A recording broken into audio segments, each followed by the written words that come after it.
Sí, doctor. Okay. Ya se ve. Este es un estudio de prevención, como lo menciona ahí en el primer trimestre. Se llama Q-Natal y se maneja dos, el Q-Natal, que es el simple, y el avanzado, que les voy a mencionar ahorita. Es lo que ya ustedes platicaron en el segundo, en el parte del primer trimestre, segundo. Entonces, ¿qué es el Q-Natal? Este estudio, desgraciadamente o agraciadamente, se hace nomás en la Ciudad de México en un solo lugar y en Guadalajara con su servidor aquí en la Clínica de Salud Femenina. Sí, nomás en 32 estados de la República, nomás en la Ciudad de México, en la Ciudad de Guadalajara y su servidor. Me extraña que la unidad de patología no lo quiso realizar, ellos no lo están realizando. Yo tengo realizándolo más de 2 años, pero donde más se me aumentó el número de pacientes fue ahora con lo del COVID.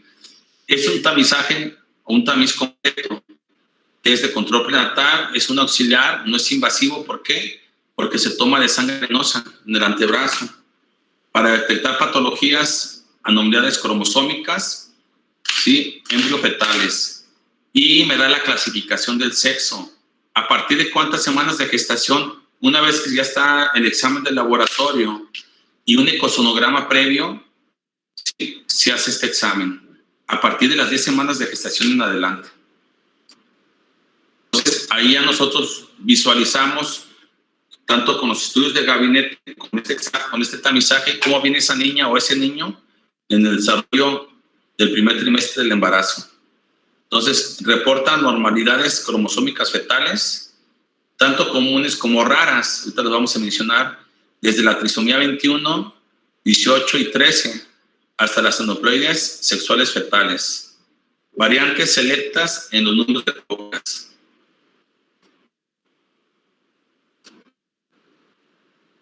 Y aquí estamos viendo la sensibilidad y la especificidad de la trisomía número 21, que es de un 99.1 a un 99.9. En la de 18 es del 99.9 al 96.9. Estamos hablando de sensibilidad y especificidad. De la 13, la trisomía 13, 91.7, 99.7. Y 8 de 8 con embarazos múltiples. La tasa de detección es del 99.9% en la trisonomía 21 y la 13. La clasificación de si es niña es niño, pues se van directamente a la clasificación de la Y. Porque si es X, pues es niña. Si es Y, pues es niño. Entonces tiene una exactitud del 99.4%. Entonces tenemos o tiene la paciente la oportunidad de tener precozmente, si tiene su bebé, y ya le dice si es niño o es niño. A partir de las de 25, de 26 aneuploides sexuales combinadas me da un 96.2 a un 99.7. Entonces, aquí estamos viendo el Q-Natal de trisomía 18, que es el síndrome de Edwards. Se presenta de 1 de cada 6,000 nacimientos vivos. Es 3 veces más frecuente en las niñas que en los niños. Es un trastorno genético en el cual una persona tiene una tercera copia de material de cromosoma 18 en lugar de 2.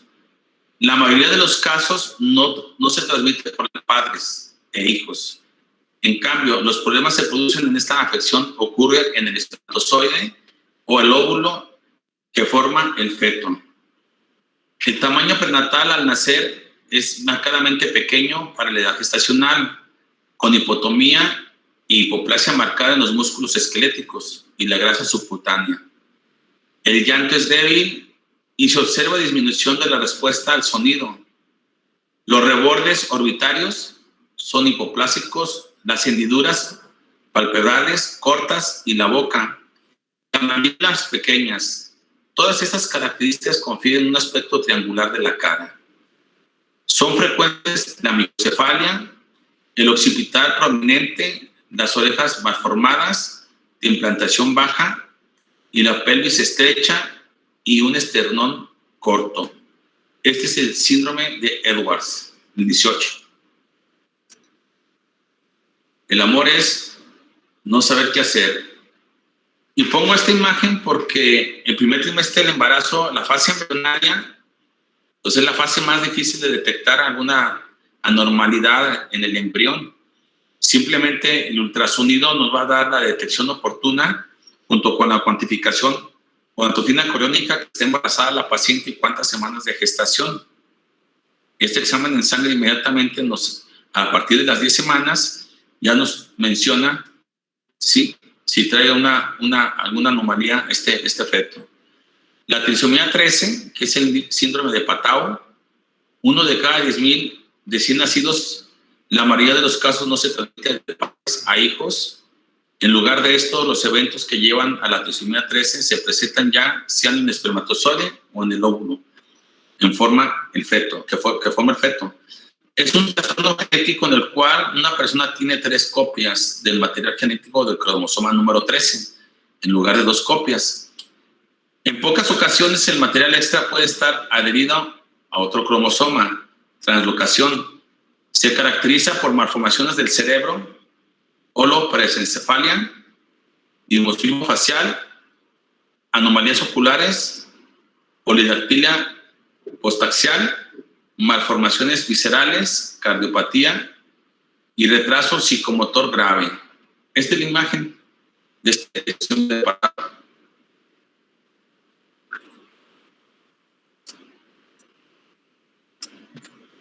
Y aquí estamos viendo un análisis comparativo en este diseño gráfico,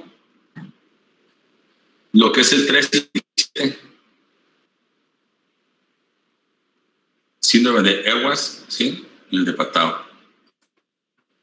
Ok, también nos detecta la alteración de trisomía número 21, que es el síndrome de Down. Es una enfermedad genética que es consecuencia de una anomalía cromosómica. Una persona con síndrome de Down hereda todo o parte de una copia extra del cromosoma número 21. Los síntomas asociados con el síndrome son retraso mental, rasgos faciales muy distintivos y un mayor riesgo de defectos del corazón y problemas digestivos que pueden variar desde los leves a los severos. El riesgo de tener un hijo con síndrome de Down aumenta con la edad de la madre en el momento de la concepción. Esta es una estadística que se ve más o menos en México, más o menos de los 38 años, 35 en adelante, 40. Pero también se ven gente joven ya también, ¿eh? O sea, estamos hablando de 20 a 23 años, 25.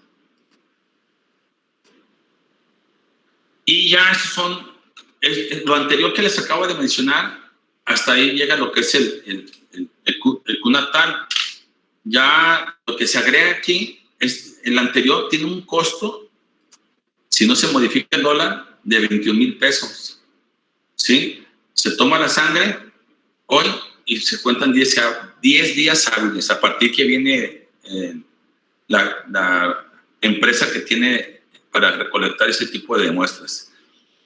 No necesita refrigerarse ni nada, medio ambiente nomás. Son unos tubos de ensayo que tienen ahí unas sustancias anticoagulantes y tiene que estar a temperatura ambiente y van en una cajita bien protegidos porque vuelan de aquí de Guadalajara a Los Ángeles, de Los Ángeles, California, van a otra ciudad que se llama San Juan Capistrano, California, y ahí es donde se hace el estudio de laboratorio. Y avanzado viene siendo estos síndromes, que es el síndrome de D. George, síndrome de depresión 1P36, síndrome de Angelman y síndrome de Prader-Willi, y el síndrome de maullido de gato, porque el niño habla se oye como si fuera un gato. El síndrome de D. George sí trae anomalías cardíacas, sí, trastornos cardíacos, fases anormales, aplasia tímica, paladar hendido, hipocalcemia, y pueden presentar esquizofrenia este tipo de pacientes. La mayoría de los casos no son hereditarios. El síndrome de elección 1P36 tiene un trastorno caracterizado por craniocefalia dismórfico, retraso en el desarrollo de anormalidades cerebrales, pies cortos, defectos cardíacos congénitos severos, hipotonía braquidactial y camptodactilia. La mayoría de los casos son hereditarios de nuevo. Síndrome de Angelman y síndrome de Prader-Willi. Este síndrome trae también discapacidad intelectual, deficiencia del lenguaje, problemas del movimiento y el equilibrio. La mayoría de los niños afectados tienen crisis convulsivas severas y un cráneo pequeño. Y el de maullido de gato es un trastorno caracterizado por discapacidad intelectual, retraso en el desarrollo, cefalia, hipotomía, rasgos faciales distintivos, defectos cardíacos y un llanto característico parecido a un maullido de un gato. Síndrome de Wolff-Hirschhorn, este síndrome 4P, tiene también un aspecto facial distintivo, retraso en el crecimiento y desarrollo, discapacidad intelectual y crisis convulsivas. Síndrome de Jacobsen también presenta, ¿sí?, un retraso en el desarrollo que incluye la habilidad motrices como sentarse, pararse, caminar, tiene trastornos de la función motora y el lenguaje. La mayoría también tiene déficit cognitivo, dificultades para el aprendizaje. Se han reportado problemas conductuales que incluyen conductas compulsivas como cortar mucho el papel, lapsos de atención cortos y distracción fácil. Muchas personas con este síndrome de Jacob han sido diagnosticadas con trastornos por déficit de atención e hiperactividad. Síndrome de Lange-Heidelon. La mayoría de los casos no son hereditarios. Pueden presentar talla corta y rasgos faciales distintivos. ¿Por qué se ha manejado todos estos síndromes? Han salido nuevos, que anteriormente pues, ni los veíamos y ni los conocíamos de ellos. Pues es que a partir de 1900, no recuerdo bien la fecha, si fue en el 90 o 91, por ahí, cuando en Rusia hubo una explosión de una fábrica que aventó mucho radiactivo, y esa radioactividad pues ya afectó a todo el mundo, porque la radioactividad, cuando queda en la Tierra, pues ahí dura toda la vida, cientos de años, pero cuando son nubes, viajan por el globo terráqueo. Eso, sí, la mala alimentación, los tóxicos que inhalamos de una manera indirecta, el tabaquismo, la drogadicción, el alcoholismo, la mala alimentación, gente que se suplementa automáticamente, que se toma un montón de pastillas, áreas contaminantes en su área laboral, etcétera, etcétera, etcétera. Todo eso, la contaminación de los alimentos, lo que estamos comiendo, todo eso, desgraciadamente, a ustedes van a tocar ya nuevas enfermedades de que acabamos de hablar. Y esto lo manejan mucho los anglosajones, que yo aquí, este estudio y otro que les voy a presentar la semana que entra, pues son preventivos, ¿sí? Pero ya está embarazada la mujer. Hay otro estudio donde lo hacemos en pacientes judíos de descendencia judía o en pacientes que se casan de primera o segunda generación familiar. Eso se maneja mucho en la región de Los Altos y en otros estados de la República, de Chihuahua, etcétera. Y nosotros en esa pareja previo les hacemos un estudio en sangre y ya vemos si son compatibles o no son compatibles para poder tener un hijo. Pero este estudio no le hemos hecho mucho, apenas íbamos a seguir el año pasado con toda la mercadotecnia para llevar a cabo en las clínicas de fertilidad también, vino lo de la pandemia, entonces pues hemos tenido algo de poquito trabajo, pero ya no vas a gastar en un boleto de avión y de vuelta para ir a Norteamérica o para ir a Europa. Guadalajara y la Ciudad de México, Monterrey, ya somos un mini Houston, donde tenemos una gran oportunidad de poder tener muchos avances tecnológicos, tanto en exámenes de laboratorio como de gabinete.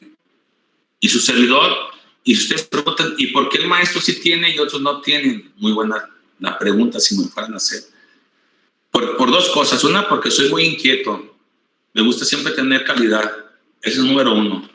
Busco siempre innovación, sí, para brindarle lo mejor a mis pacientes. Y eso se lo debo gracias a un gran amigo, que él fue uno de los inventores de una vacuna de anticuerpos que trató al expresidente Ronald Reagan, y es un gran amigo mío, el doctor Mohan Perinani. Él junto con otros, él es de origen hindú, y él cuando vino a México, porque se casó con una enfermera, sí, tuve el gusto de conocerlo, aparte como los rotarios. Él, aunque ustedes no lo crean, trajo mucha innovación aquí a Guadalajara, hace más de 20 o 30, no, hace como 40 años. Se acercó a los Santoscoy, al papá en paz descanse, el laboratorio de Santoscoy, y él fue uno de los gestores para que el laboratorio Unidad de Patología empezara a manejarse con toda la tecnología que tenía Norteamérica, porque sus pacientes que él tenía aquí, tanto extranjeros como mexicanos, él mencionaba y decía, es que te lo puedes traer, capacita a tu gente, es muy caro ir hasta allá y gastar en avión o en hospedaje y todo, y de eso nace esta inquietud. Gracias a él me dijo, pues lo tuyo es lo mismo. Entonces, ¿qué hice? Pues me empecé a informar cómo era la nueva tecnología de la citología en base líquida, y de ahí nace, fíjese, nace gracias al cambio de la citología de barrido con la citología en base líquida. Y gracias a ese cambio de detección oportuna del cáncer cérvico-uterino, pues tengo ese examen, tengo otro, y otros exámenes que más adelante les voy a comentar, que agraciadamente, y como profesor investigador en el Estado de Guadalajara, eso también fue un respaldo muchísimo para mí en la cuestión de poder tener ese VIP aquí, porque presenté mis documentos y todo, fui hasta allá porque me invitaron a que conociera las instalaciones, y ahora sí, como dicen en mi rancho, calaron las sandías. Me dijeron, pues si te interesa, necesitamos un número mensual de pacientes para que te podamos dar a ti esa concesión, exclusivamente nomás en ginecología y en obstetricia. Órale.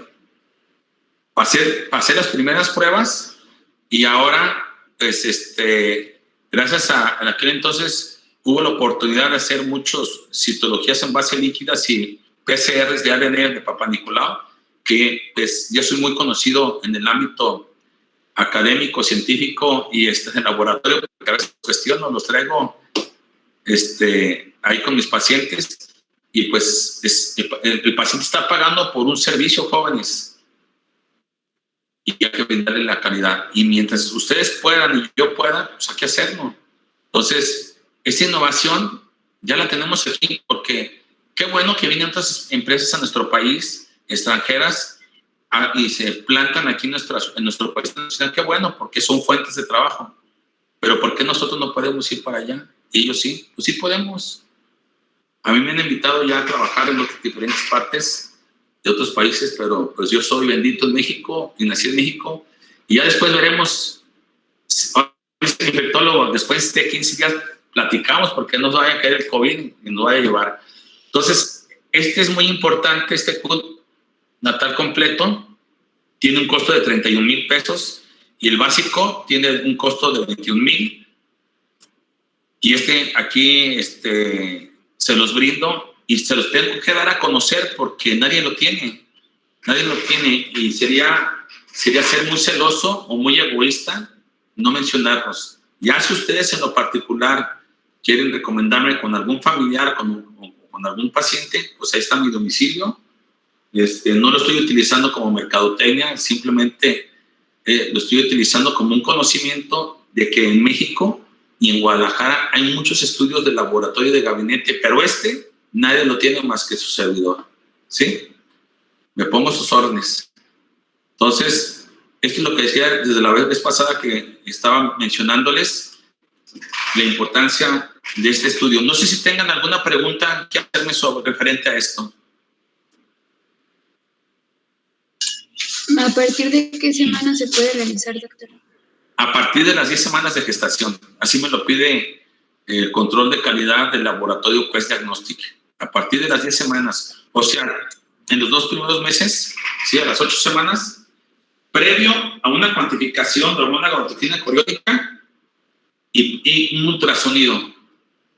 Tiene que estar en el ultrasonido, sí, lógicamente vivo el producto, y se pueden hacer tanto pacientes de fertilización normal como tanto en transporte de embriones para vigilancia embrionaria y vigilar que vengan bien los 3 o los 2 embriones o los 3 embriones o un solo embrión de las clínicas de fertilidad. Este es un examen auxiliar muy importante para ellos. Si no le hicieron otro estudio, porque ya hay otro estudio que se hace en el momento de la fecundación y la concepción. No sé si lo hay para algunos laboratorios aquí en Guadalajara, hacen el estudio del embrión a ver si no trae alguna alteración genética o cromosómica para evaluar el tipo de embrión. Entonces, yo desde que estudié la maestría en ginecología, No, en aquel entonces no había maestría en reproducción humana. Yo siempre dije que mi objetivo era manejarlo 100% natural. Y mi maestra, Fabián Pérez Peña, en aquel entonces, que fue mi maestro de infertilidad, y otras empresas que se vinieron en aquel entonces de Monterrey, fueron las primeras 2 o 3 empresas que se abrieron aquí en Guadalajara en el 98 de clínicas de fertilidad. Dije, porque ahí hay que meterle mucho dinero, ¿eh? Es una clínica de fertilidad ahí, estamos hablando de millones de dólares por conservación de embriones y todo lo que te pide Cofepris. Dije, pues ¿para qué me meto? No tengo tanto dinero, mejor ellos que pongan sus equipos. Fui, me conoce bien mi maestro, y ahorita tenemos más de 10 clínicas de fertilidad aquí en Guadalajara, en la zona metropolitana, y en la tercera consulta, si mi paciente sé que no, en la tercera consulta, porque ya vimos los 10 pasos, ¿sí?, de la secuencia de la ovulación en gine. Yo ahí me doy cuenta si la paciente es viable junto con su pareja, si tiene buenos espermas. Si no, yo en la tercera consulta no los hago perder su tiempo. Los mando a una clínica de fertilidad a lo que ellos quieran, y si no, yo los refiero con mis amistades. Entonces, y los que yo manejo normal y de fertilidad, inducción de ovulación, ¿sí?, les hago ese examen en el primer trimestre a las 8 semanas, a las 10 semanas de gestación, perdón. A las 10 semanas de gestación. O sea, sigue siendo el primer trimestre. Sigue siendo el primer trimestre, ¿ok? Doctor, una duda. Al ser un estudio tan específico, ¿qué costo tiene realizarse esto? Sí, les comentaba que tiene un costo el no avanzado tiene un costo de 21,000 pesos, que te hace la trisomía 21, la 18 y la 13, el Patau, Edwards y síndrome de Down, y la clasificación de sexo. Te dice si es niña o es niño. Hay personas que tienen poder adquisitivo y dicen, yo nomás quiero saber si es niña o es niño, ¿no? Pues te tengo que hacer el examen y me reportan igual. Porque quiero ya hacerle desde ahorita la fiesta y no sé tanto. Han venido 2 pacientes nomás para saber el tipo de sexo y me han pagado los 21,000 pesos. Pero de todos modos se les hace los estudios. Porque yo no le puedo decir a la abuela, ay, no, nomás dame la clasificación. Pues si ya lo pagó, pues más vale prevención, ¿sí?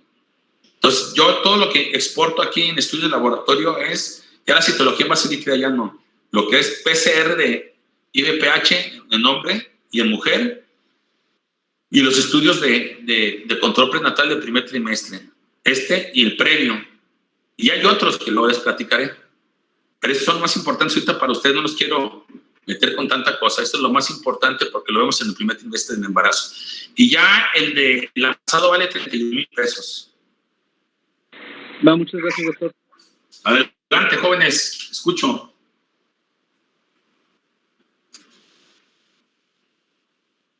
Equipo 6, ¿verdad?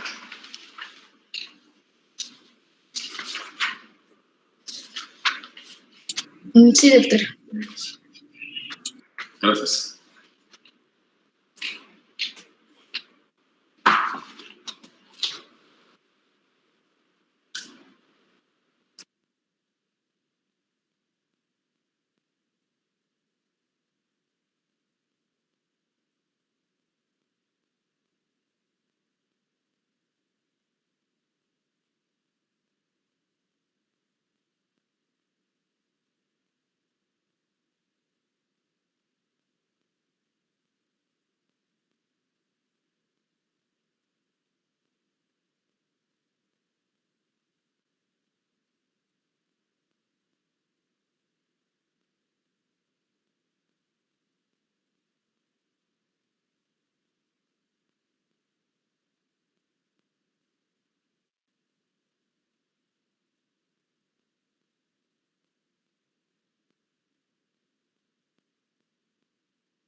Ya vamos, doctor.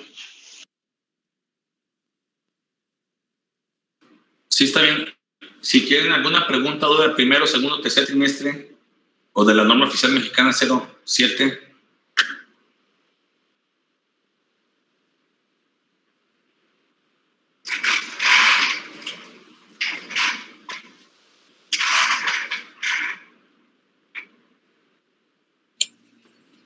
Por el momento no, doctor.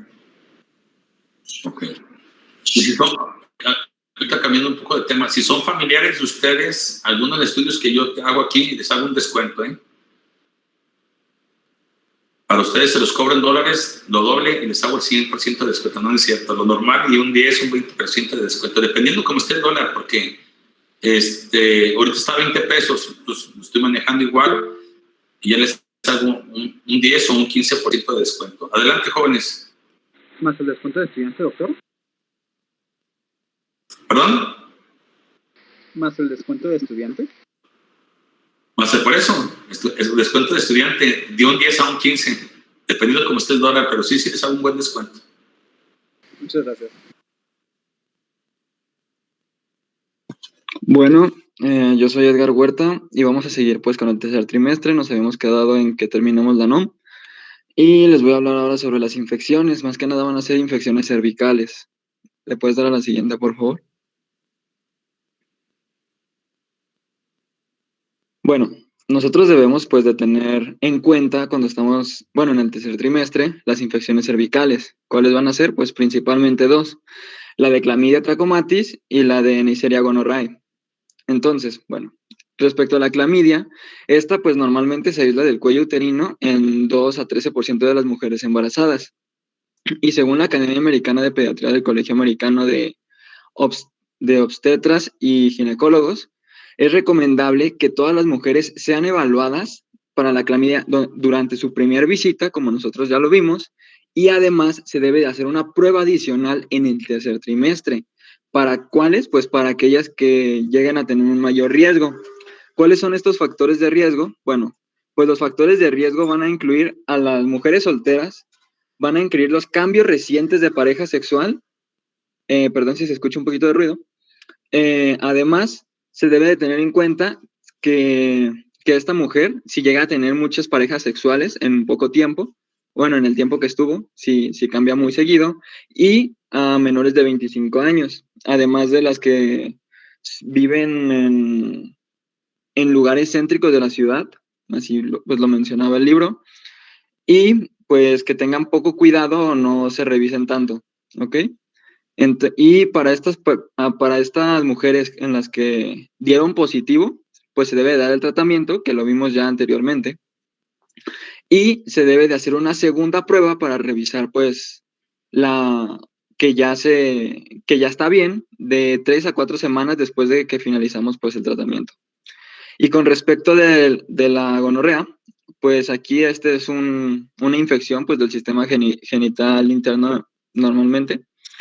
Y pues, ¿qué puede causar? Nos puede causar una artritis séptica, y pues los factores de riesgo pues son muy parecidos a los de clamidia que les acabo de mencionar, pero además debemos de tener en cuenta a las mujeres embarazadas que vivan en un área con una alta prevalencia de esto, ¿ok? Entonces, pues es igual, se debe de revisar en la primera visita prenatal y nuevamente en el tercer trimestre, ¿ok? ¿Tienen dudas hasta el momento? Doctor, ¿algo que quiera mencionar? No sé si vas a hablar de otros microorganismos. Yo no. Ok, No. a ver, con el anterior. Bueno, esto no es muy frecuente. Esto es una literatura anglosajona, pues, pero no deja de... Acuérdense que la Clamidia trachomatis es una enfermedad infecto contagiosa sintomática. Casi la mayoría de veces no da síntomas. La Neisseria gonorrhoeae, claro que sí, ya ha aumentado mucho en los jóvenes, pero no es muy frecuente. Si lo más frecuente, lo que hemos visto, acuérdense que el potencial de hidrógeno en la paciente embarazada, sea en el primer trimestre, segundo o tercer trimestre, sí, tenemos que cuidar mucho el potencial de hidrógeno, que siempre tiene que estar ácida la vagina. Ya les mencionaba ayer el potencial de hidrógeno, cómo lo pueden manejar ustedes. Y microorganismos más comunes es la Candida albicans, entre ellos. Es la más común. Adelante. Y de bacterias, la Escherichia coli. ¿Por qué? Por la relación anatómica de la mujer, que a veces por un mal aseo, por un descuidado, y ahorita que está aumentando mucho la temperatura, que ya aumentó el porcentaje de humedad, porque teníamos hace 8 o 10 días, estábamos en un 40-45% de humedad, muy seco. Cuando en diciembre estábamos a 85%, ahorita estamos a 75%. Siempre chequen en Google el porcentaje de humedad aquí en la ciudad de Guadalajara en la televisión. No todos te lo dicen, en Televisa Guadalajara te lo dicen a veces. Y si no, chequenlo. Yo lo checo diario, porque pues, ahorita es que, ahora sí, como dicen, es el pan comido, las dermatitis, las vaginosis y las vaginitis por la temperatura que está aumentando. Entonces, dependiendo ahora sí, la estación del año es el tipo de enfermedades que va a tener nuestra mujer en la cuestión ginecológica y obstétrica. Adelante. Muchas gracias. Ahora vamos a continuar con el aporte de nutrientes. Yo me llamo Patiño Jonathan y les voy a hablar un poco de las proteínas. Y debido a que las proteínas, el consumo de proteínas va a aumentar, ya que las demandas van a aumentar también debido al crecimiento y la remodelación del feto, de la placenta, del útero y las mamas, y del aumento del volumen de sangre materna. Durante la segunda mitad del embarazo, alrededor de 1 kilo de proteína van a ser depositadas, y esto va a ir ascendiendo de 5 a 6 gramos por día. Por ello se recomienda idealmente una ingesta de proteínas que se aproxime a 1 gramo por kilo por día. Preferiblemente la mayoría de las proteínas se van a suministrar a partir de fuentes animales, como la carne, la leche, los huevos, queso, etc. Estos van a proporcionar los aminoácidos en combinaciones óptimas. Y la leche y los productos lácteos se consideran fuentes casi ideales de nutrientes, en especial de proteínas y calcio para embarazadas y en periodos de lactancia.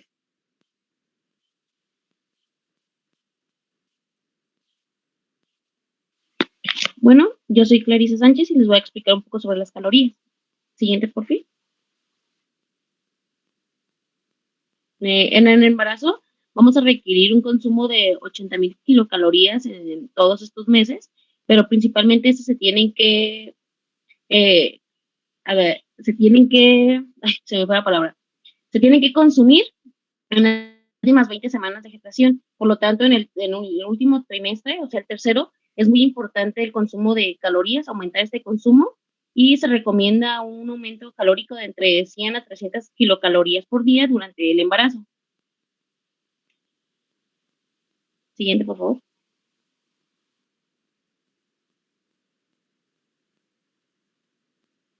Bueno, otra vez soy Edgar Huerta y les voy a hablar ahora sobre los minerales.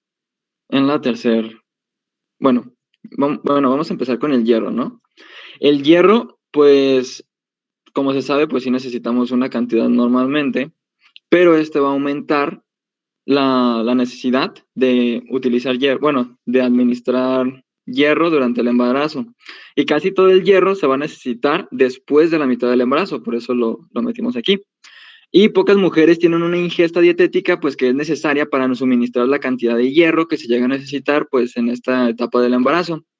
Lo que se recomienda son 27 miligramos de hierro. Al final les voy a mostrar una tablita en donde va a estar como todo el hierro todos los minerales que se necesitan para que no se confundan ahorita. ¿Le puedes dar a la siguiente? Bueno, el yodo pues también se necesita, y su necesidad pues va a incrementar durante el embarazo. Pues se recomienda el uso de sal yodada y de productos de pan durante el embarazo para no tener una deficiencia de yodo. Y pues la deficiencia que va a hacer pues nos va a predisponer a un cretinismo endémico. Estos pues nos va a originar defectos neurológicos. Y lo que se necesita son 220 microgramos de yodo, ¿ok? Durante este embarazo.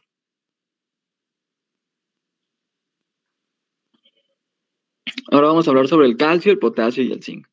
Primeramente, pues el calcio, pues durante el embarazo la madre pues provee entre 25 y 30 gramos para el desarrollo del esqueleto fetal. Esto pues llegando a alcanzar un pico del depósito de 300 miligramos por día en el tercer trimestre. O sea, imagínense toda la cantidad de calcio que llegan a necesitar.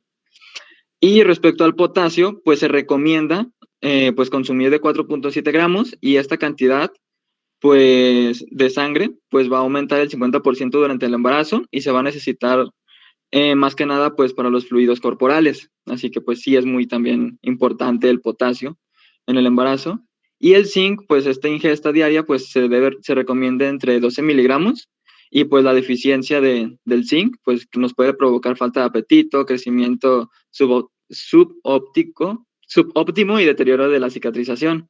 Así que si se dan cuenta, en sí los minerales y todo es muy, muy, muy, muy importante, pues para un buen desarrollo y un buen embarazo durante el tercer trimestre y pues todo el embarazo, si se dan cuenta, porque nos puede afectar muchísimo al bebé. ¿Le puedes dar al siguiente, por favor? ¿Le das una más? Y aquí está, pues, la tablita que les mencionaba, donde te pone, pues, los requerimientos necesarios y cada mineral para que, pues, sea así como más fácil el memorizarlos y saber más o menos cuánto se necesita y cuándo se va a necesitar como un suplemento o algo por el estilo, si es que la mamá no está ingiriendo, bueno, no lo va a ingerir por naturalidad, así que se va a necesitar siempre como una dieta más adecuada cuando esté embarazada. ¿Y el magnesio dónde está? Que no lo veo. Ponme el anterior. El magnesio. El magnesio, creo que no lo mencionaba como tal, cuál era la cantidad. ¿En dónde? ¿De qué libro? Es que no me pone la referencia. Era de Williams. Siempre pero pongan la referencia para... Sí, no, doctor, es que sí venía la referencia, nada más que abajo viene como que se borró. Ok, está bien. Nomás, sí, es importante el magnesio, ¿eh? Yo se lo voy a mencionar más adelante. Porque el magnesio, todos los minerales, como dice su compañero, son importantes, ¿sí? Para tanto la hidratación y el funcionamiento de los órganos de la mujer como del feto. Y el magnesio también nos va a prevenir que preeclampsia, ya lo vamos a ver. Yo, mis pacientes de fertilidad y las no de fertilidad, lo que menciona aquí su compañero, todo eso les doy. En alimento, tengo una nutrióloga aquí conmigo y un suplemento y una persona que trabajó en GNC, que ellos son los que se encargan de la nutrición de mis pacientes. Uno se encarga de los minerales y el otro se encarga de la nutrición, y yo me encargo de llevar a cabo todo el desarrollo del embarazo, ya en la área alopática, médica, ¿sí? En su alimentación, vigilancia del producto, todo. Exámenes de laboratorio, de gabinete. Como les puse en un principio, el embarazo es como un pez en el agua. Nomás tenlo vigilando. Se quiere salir, métanlo y denle tratamiento, ya que estarlo vigilando para que se desarrolle bien. Y más ahorita en la época de pandemia que tuvimos el año pasado, pues nosotros fuimos de los primeros médicos que manejamos la tendencia europea, porque los latinos no estamos acostumbrados a tomar 25 pastillas al día. Chequen aquí cuántas pastillas estamos hablando: calcio, sodio, potasio, hierro, zinc, yodo, selenio, ya van 7 productos, magnesio 8, más otros suplementos, y esos algunos se toman hasta cada 8 horas. Entonces, cuando ve a la paciente, oiga, ¿por qué me está dando tantas tabletas? Usted tómeselas. No, me va a matar mi bebé. Entonces, no se las tomen. La suplementación, claro, la alimentación es lo mejor del mundo mundial, ¿eh? Pero acuérdense que la alimentación ya no la tenemos como antes, está totalmente manipulada, está con pesticidas y todo ese rollo. Entonces, no están haciendo ejercicio los pacientes. Entonces, una buena alimentación, una buena actividad física con suplementación, y las vitaminas las vamos a manejar si son necesarias. Pero los minerales, como lo dijo su compañero, sí son recomendables. Adelante.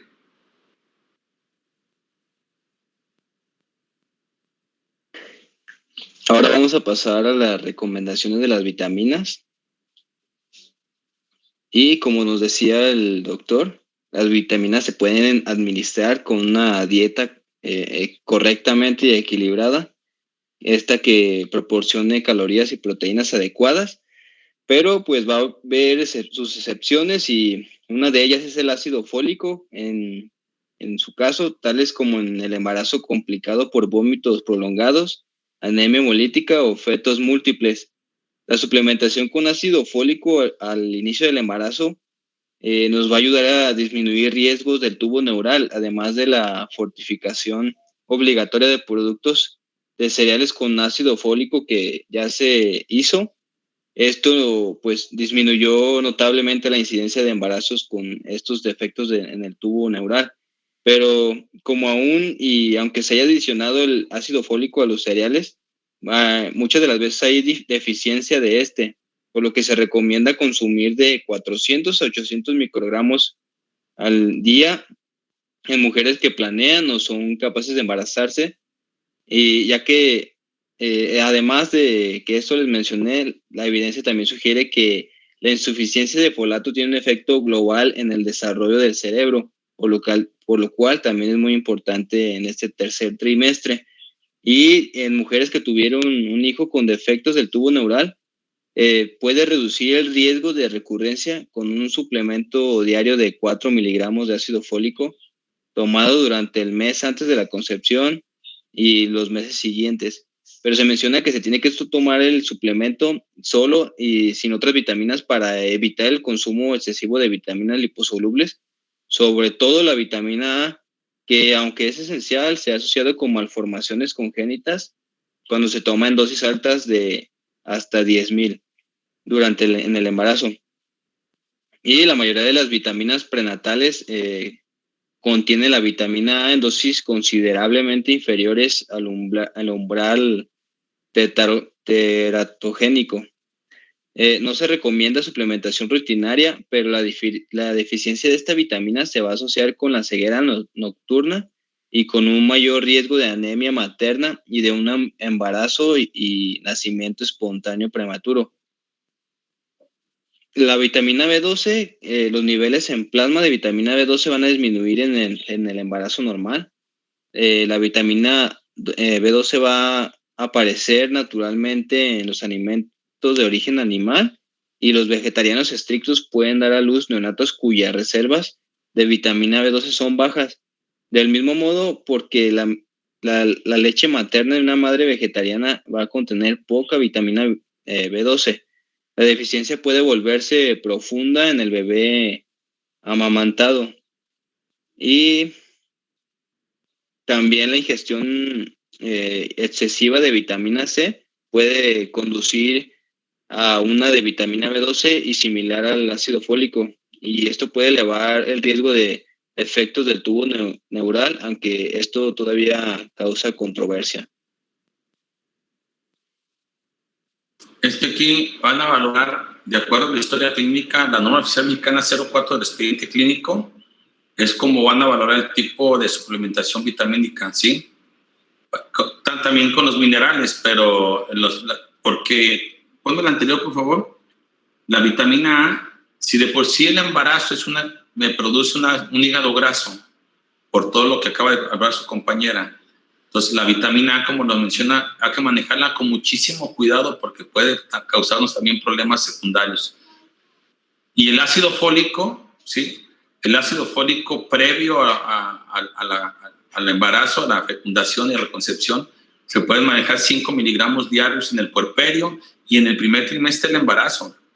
Que ahí estás manejando menos de 1 miligramo. Es muy deficiente porque esta información es anglosajona, ya que ellos tienen un mejor de alimentación de nutrientes, aunque no muy buena, media chatarrón, igual que nosotros, pero los mexicanos tienen otro tipo de alimentación y todavía es un poco más natural, un poquito más natural, aunque esté media manipulada, pero yo normalmente empiezo con 4 o 5 miligramos, ¿eh? Y todavía me voy al primer trimestre para el defecto del tubo neural. Adelante. No, sí mencioné que si tenía antecedentes se podría dar de 4 miligramos un mes antes y un mes después. Sí, pero hay pacientes que durante todo el embarazo puedes manejar 4 miligramos y no pasa nada, hasta 5.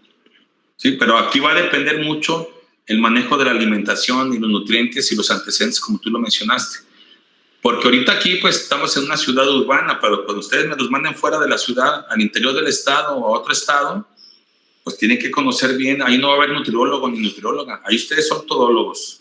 Pues sí, adelante. Gracias. También ahora les voy a mencionar de la vitamina B6 y en la mayoría de los casos no se requiere suplementación, solamente es de alto riesgo de nutrición inadecuada. Se recomienda un suplemento diario de 2 miligramos y la vitamina B6 se combina con un antihistamínico, la doxilamina, y esto va a ser útil para las náuseas y los vómitos del embarazo. La vitamina C permitida durante el embarazo es de 80 a 85 miligramos al día y pues una dieta correcta debería de contener una cantidad necesaria para no suplementarla. Y la vitamina D nos va a ayudar a aumentar la eficacia de la absorción de calcio intestinal y va a promover la mineralización y el crecimiento óseo. A diferencia de las vitaminas que se obtengan exclusivamente de la dieta, de las otras vitaminas que solamente se obtienen de la ingesta en la dieta, esta vitamina también, como ya nos los ha mencionado muchas de las veces el doctor, se va a sintetizar endógenamente con la exposición de luz solar. Y la deficiencia de esta vitamina es común durante el embarazo. Esto especialmente es cierto en grupos de alto riesgo como las mujeres con exposición solar limitada, vegetarianos y minorías étnicas, en particular aquellos con una piel más oscura. La deficiencia materna puede causar homeostasis esquelética desordenada, raquitismo congénito y fractura del recién nacido.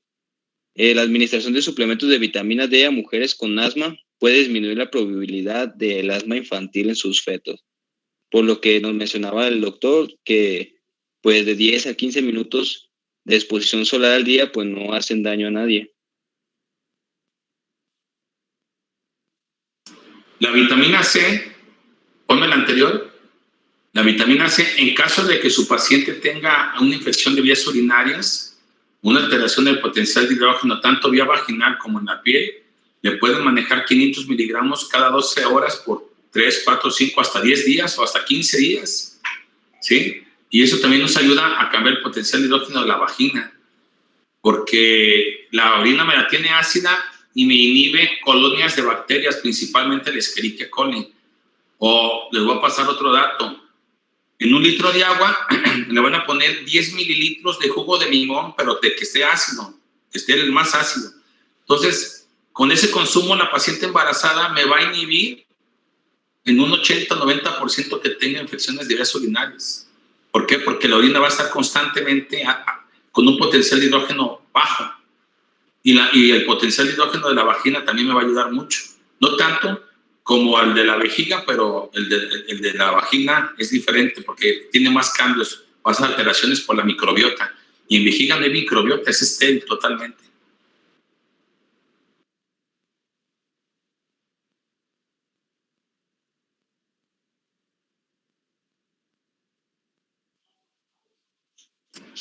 Y pues aquí tenemos una tabla donde nos menciona algunas de las vitaminas y su consumo recomendado durante todo el embarazo. Por ello es de suma importancia saber si tienen una deficiencia de alguna de estas vitaminas para corregirla en cualquier trimestre del embarazo. Y como nos dijo el doctor, que pues también hay unas situaciones en las que debemos de suplementar un poco más. A ver, dale otra, Daniel, ¿no sale la tabla? Ah, ahí está. ¿Me puedes dar la siguiente? Perfecto. Hay empresas, ojo aquí, jóvenes, hay empresas que ya traen todos los suplementos de vitaminas para el embarazo. Ponme el anterior, por favor, Jonathan.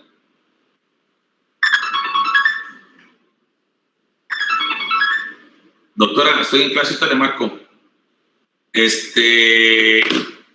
Las vitaminas, hay que ver los requerimientos en cada trimestre y observar y que no tengan aditivos. Los aditivos son malos, ¿sí? Que sean 100% naturales.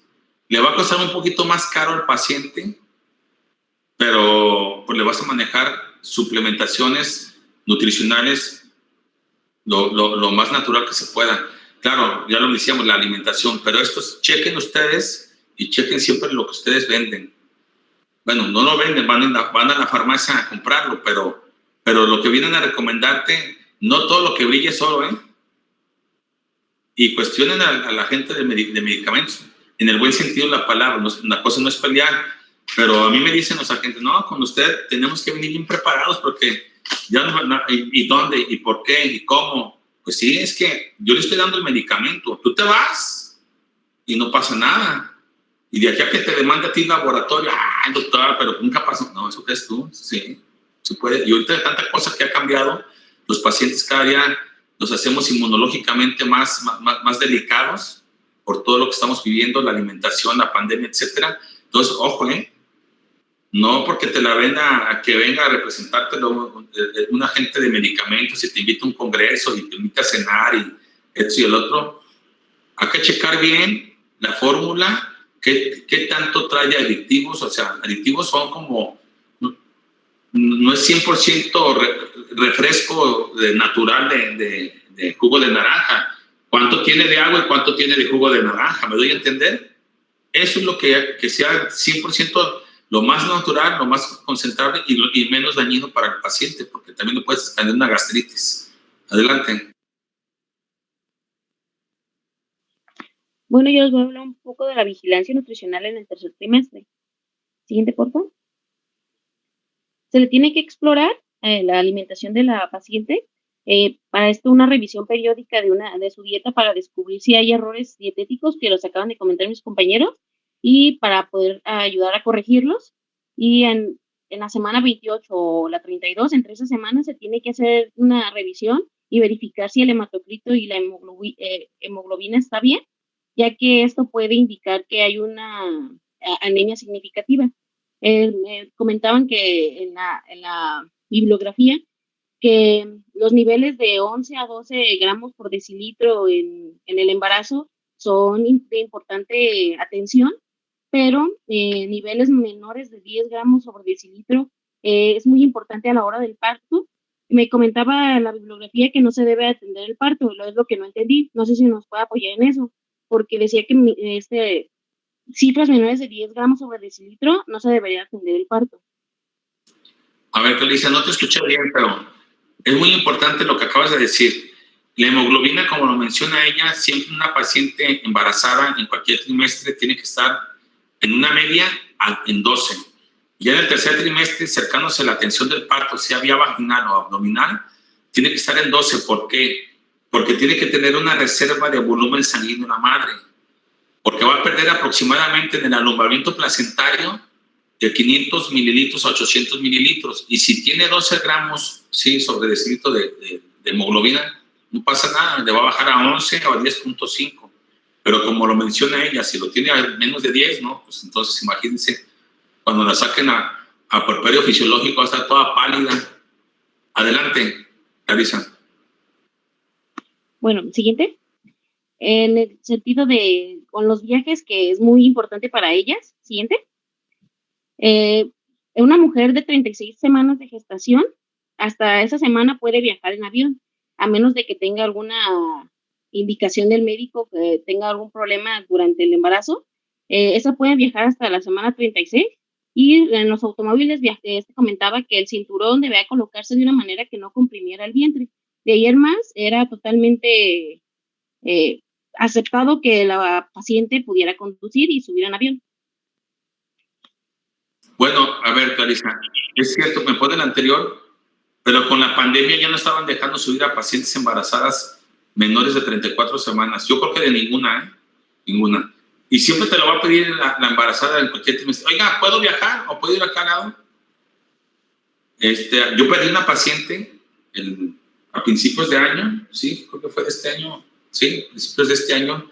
Perdí una paciente porque se quería ir a fuerzas a California en enero, cuando estaba ya la pandemia más brava. O sea, tienes 32 semanas, no, es que yo quiero ir yo no sé qué quería ir, pero dije, necesito una carta de usted que me diga que yo puedo viajar, porque la compañía de aviación no me deja subir al avión si no traigo una carta de mi médico responsable.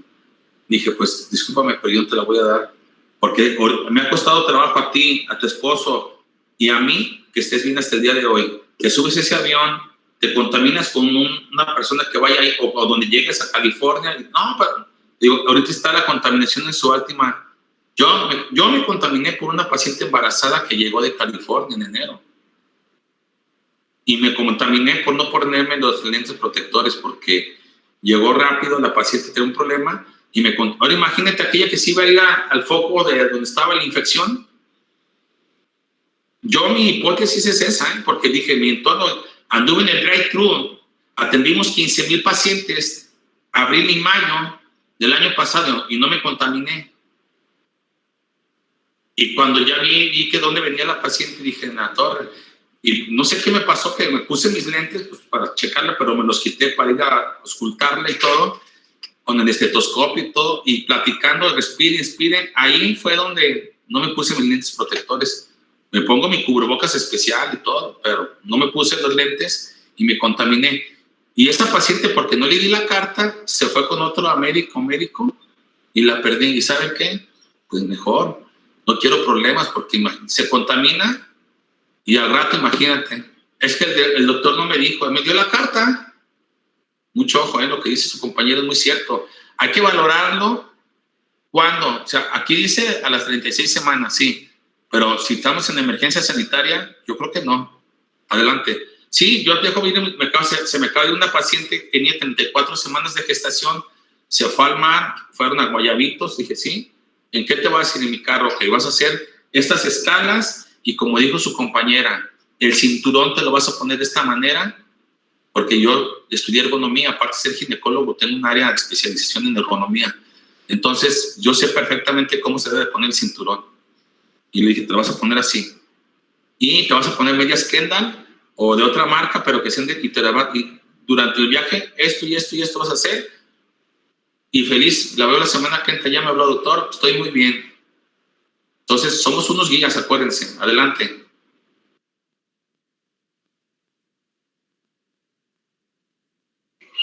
Y ahora, en cuanto al coito,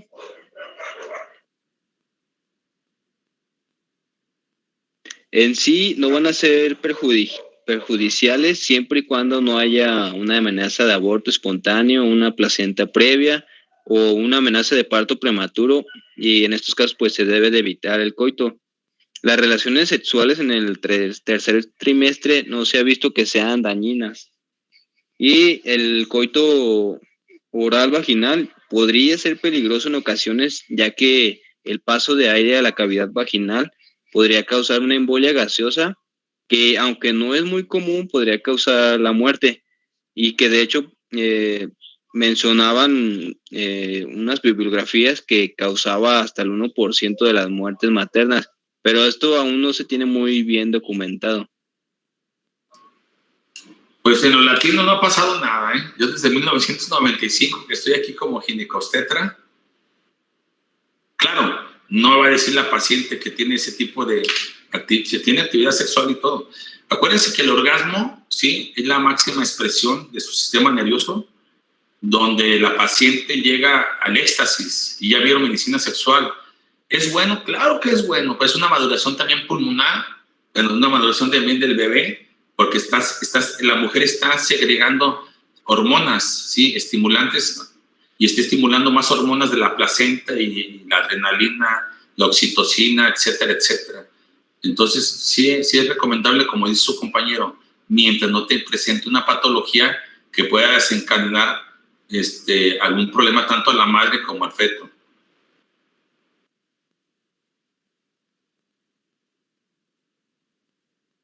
Y en tanto a la pica y el pitialismo, que la pica se define como el anhelo de las mujeres embarazadas por alimentos extraños, como el hielo, que es la pagofagia, el almidón, la amilofagia, o la arcilla, la geofagia. Estas son las que pueden predominar. Algunos consideran que este deseo es desencadenado por la deficiencia de hierro. Y aunque estos antojos disminuyen después de la corrección de esta deficiencia de hierro, no todas las mujeres embarazadas con pica van a tener deficiencia de hierro. Si los alimentos extraños dominan la dieta, la deficiencia de hierro se va a agravar o se va a desarrollar eventualmente. Y algo muy importante es que en un estudio se observó que la tasa de partos prematuros espontáneos antes de la semana 35 fue 2 veces más alto en las mujeres que tenían pica. Esto es muy importante. No sé si fue aquí con ustedes ayer o antier, o fue con los de la mañana, porque lo que montaron sus compañeros, el déficit de minerales en general les puede desequilibrar esto. Y me decían, no, creo que fue en la mañana, no, maestro, es por deficiencia de hierro. Eso dice el libro. Pero como dice tu compañero, sí, la alimentación y la suplementación es muy importante. Hay que tener un equilibrio con todo, no nomás con el hierro y ácido fólico, sodio, potasio, magnesio, zinc, todo. Nosotros somos parte, independientemente, no me voy a meter en religiones, somos parte estructuralmente, funcionalmente, fisiológicamente, en partículas, ¿sí? Lo que es pues, cómo está construida la Tierra, sodio, potasio, magnesio, plata, cobre, zinc, todo. Somos parte de ella.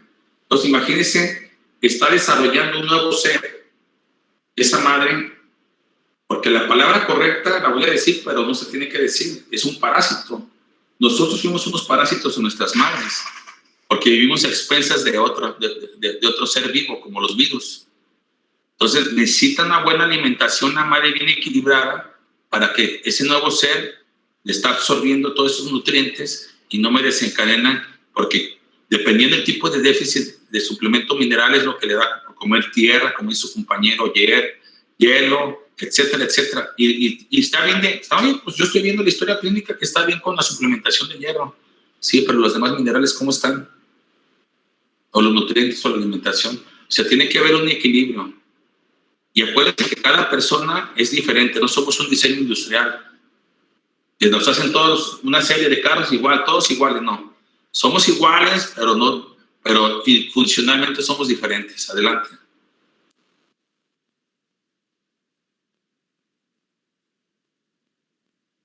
Bueno, otra vez soy yo, Edgar Huerta, y les voy a hablar sobre sueño y fatiga. Bueno, pues a inicios, como se sabe, pues al inicio del embarazo, pues muchas mujeres llegan a experimentar como más fatiga o una mayor necesidad de dormir, ¿no? Porque pues les da una mayor cantidad de sueño. Y esto pues se debe a un efecto que es soporífero de la progesterona, como creo que lo vimos en el primer trimestre. Y esto pues puede estar acompañado pues de náuseas y de vómitos, pero pues es importante porque este sueño va a incrementar en el tercer trimestre. Entonces pues las mujeres en el tercer trimestre llegan a tener una peor eficacia de sueño, llegan a despertarse en las noches. Ahí dice que en la etapa pues más profunda del sueño, que es la del REM, como ya lo hemos visto, y pues nosotros pues le debemos de mencionar a la paciente que no se preocupe, que pues va a pasar y todo eso, que pues es normal del embarazo el llegar a pasar por eso, como lo menciona en el libro. Y ya es todo lo que tengo que decir sobre el sueño. Bueno, sí, tú lo acabas de decir, hay una vasodilatación por una relajación de la relaxina y la progesterona. Pero bueno, vamos tratando de modificarle la alimentación en el sentido, no en la cantidad que debe de ser, sino en los tiempos. Nosotros estamos acostumbrados a comer en la mañana, en la tarde y en la noche. Y de ya en el tercer trimestre la cavidad gástrica ya disminuyó porque el bebé está creciendo. Entonces hay que dividirlo en 4 para que esa mujer tenga buena energía. Sí, ya lo mencionaba su compañera, que aproximadamente pues, durante todo el embarazo son de 70 a 80 mil calorías que tiene que consumir una mujer embarazada. Estamos hablando de 270 kilocalorías por kilogramo de peso. Entonces, esa es la energía, esa es la gasolina a la que tenemos que darle a la paciente. Adelante. Bueno, por último les voy a hablar sobre la evaluación del bienestar fetal en el tercer trimestre. Siguiente, por favor. Uno de los estudios que se debe de realizar es la amnioscopía, que va a consistir en la visualización de la coloración y la cantidad de líquido a través de las membranas ovulares, y mediante la introducción de un amnioscopio a través del cervix. Este se debe de realizar no antes de las 37 semanas, ya que esto realizarlo después de las 37 se evitará una rotura de la membrana de la gestación, en gestación pretérmino. ¿Qué quiere decir esto? Vamos a evitar que se rompa la membrana antes de que el feto termine su desarrollo completo. Esta está contraindicada en los casos de una infección vulvovaginal y en caso de que sea positiva es un signo de sospecha de sufrimiento fetal. Para que este estudio sea negativo, el líquido amniótico tiene que ser claro y de la cantidad adecuada, en cantidad normal. Mientras que si es positivo es porque hay una oligoamnios o si es de color verde o de sanguinoliento o en casos de que sea amarillo es porque hay presencia de bilirrubina. Siguiente, por favor.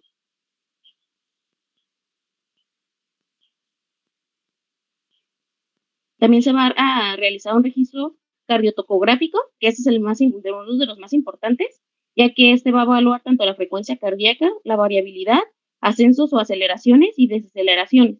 La frecuencia cardíaca normal de un feto tiene que ser de entre 120 y 160. Arriba de 160, se le va a llamar taquicardia, y esto puede ser a causa de que la madre tenga fiebre. Y cuando es bradicardia es de 120 latidos por minuto, o menos, y ese es de peor pronóstico. La variabilidad es como de que los cambios que hay de latido a latido, y esos tienen que ser normales a cierta cantidad. Si son menos de 5, es una señal de hipoxia fetal y se le llama siliente. Cuando es baja, son de 5 a 10 cambios, y puede ser signo de sueño fetal, hipoglucemia fetal y depresores del sistema nervioso central.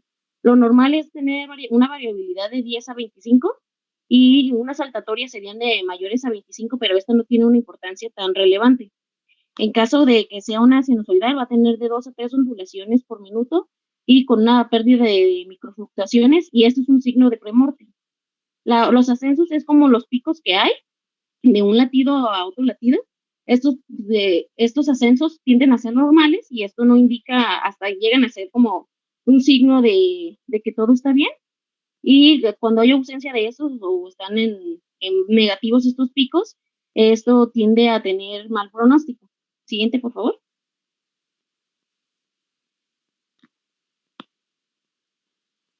Tenemos lo que son las desaceleraciones, que les comento, que estas van a ser descensos por abajo de la línea de la base y duran entre 15 a 20 segundos. Estos se van a dividir entre distintos tipos, y estos cada uno van a significar diferentes pronósticos o diferentes situaciones. En el tipo 1, si se fijan en las primeras tablitas que vienen abajo, tenemos como diferentes picos de diferentes tamaños y distancias y así. Esas son las variaciones. Cuando estos son hacia abajo y coinciden junto con la contracción uterina, estos van a ser del tipo 1, o sea que al mismo tiempo de que ocurre una contracción hay una desaceleración del pulso. Entonces, esto puede significar que hay una compresión de la cabeza fetal. En el tipo 2 es cuando después de la contracción uterina, después de unos 20 segundos, ocurre una desaceleración, y esto puede indicar varios pronósticos, por eso se debe solicitar una microtoma, no sé si se dice así, es para medir el pH del feto, ya que si está entre 7.2 a 7.25, es como un riesgo intermedio, y cuando estos están en un nivel de menor a 7.20, eso es muy malo para el feto. Entonces, esto es de poner mucha atención al momento de evaluar si el feto está bien o mal. Y tenemos por último el DIP tipo umbilical. Ese consiste en que esas desaceleraciones que hay van a tener diferentes picos y no solamente uno. Entonces, esto tiene que ver con una patología umbilical. Siguiente, por favor.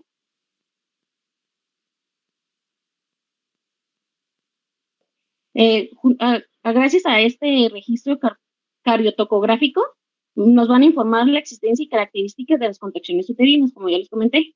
Cuando hay un RAF positivo, que es una reactividad fetal normal, estas variabilidades la frecuencia cardíaca y las variabilidades del feto, como ya les comenté, que es de 10 a 25 de variabilidad, es cuando hay presencia de ascensos, va a significar que tenemos un RAF positivo, o sea que una reactividad fetal totalmente normal y no hay problemas. Mientras que si tenemos un RAF negativo es porque hay una presencia de un registro cardiotocográfico con ondulatoria baja y sin ascensos.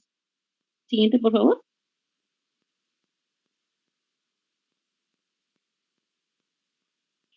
También tenemos otro de los estudios que es la estimulación vibroacústica fetal, que va a consistir en aplicar un laringófono al abdomen de la madre produciendo vibraciones y sonidos. La respuesta se va a evaluar con el registro cardiotocográfico, con un efecto Doppler y con ecografía en tiempo real. La respuesta normal va a ser un aumento en la actividad somática fetal y la presencia de aceleraciones transitorias. Siguiente, por favor. Y por último tenemos el perfil biofísico, que se va a realizar un registro cardiotocográfico y una ecografía en la que vamos a analizar lo que es los movimientos fetales, movimientos respiratorios, tono muscular fetal y por último el volumen de líquido amniótico. Hay una modificación para revisar este perfil biofísico que es más simple, que sería valorar el registro cardiotocográfico y el índice del líquido amniótico. Y nada más sería eso, sería más simple. Y eso sería todo, no sé si tengan alguna duda. Muy importante tener conocimiento de estas alteraciones del tococardiograma fetal, porque en el trabajo de parto, sí, ya lo vamos a ver en los mecanismos y en las fases de los trabajos de parto, en la fase 2, es donde tenemos que tener mucha vigilancia. En los hospitales ya federales, estatales y privados ya tienen este tipo de equipos donde tenemos que estar con una vigilancia, sí, del trabajo de parto, la vigilancia de la frecuencia cardíaca fetal, que no se nos altere un DIP 1, un DIP 2, de lo contrario se tiene que valorar para ver si se interrumpe el parto, ya sea distóxico vía vaginal o vía abdominal. Y el perfil biofísico se pide también ya al final del tercer trimestre del embarazo, ya lo vamos a ver más adelante, 38, 39 semanas. ¿Alguna pregunta?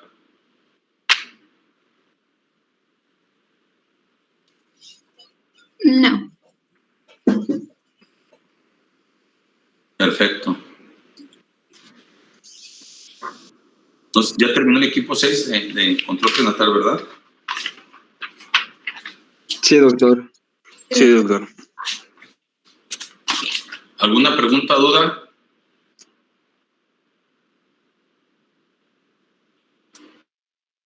Para yo ingresar con mi presentación. Creo que no, doctor.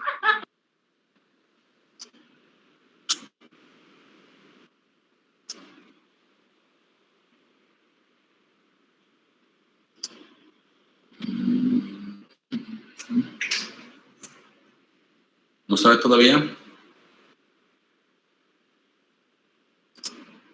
Ahí va. Listo, ¿ya se observa? ¿Ya la perciben? Sí, doctor.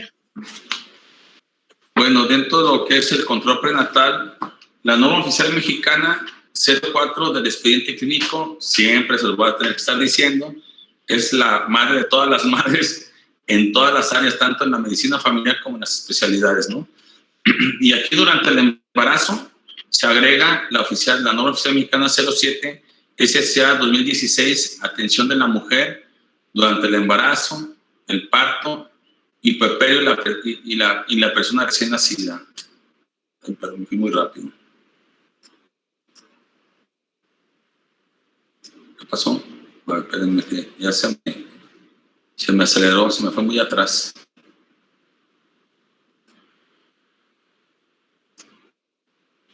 Dentro de las numerarias que habla la norma oficial mexicana, en la 3.19 dice que la identificación oficial, documentos con los que una persona física puede acreditar su identidad, como su credencial para votar, pasaporte vigente o cédula profesional.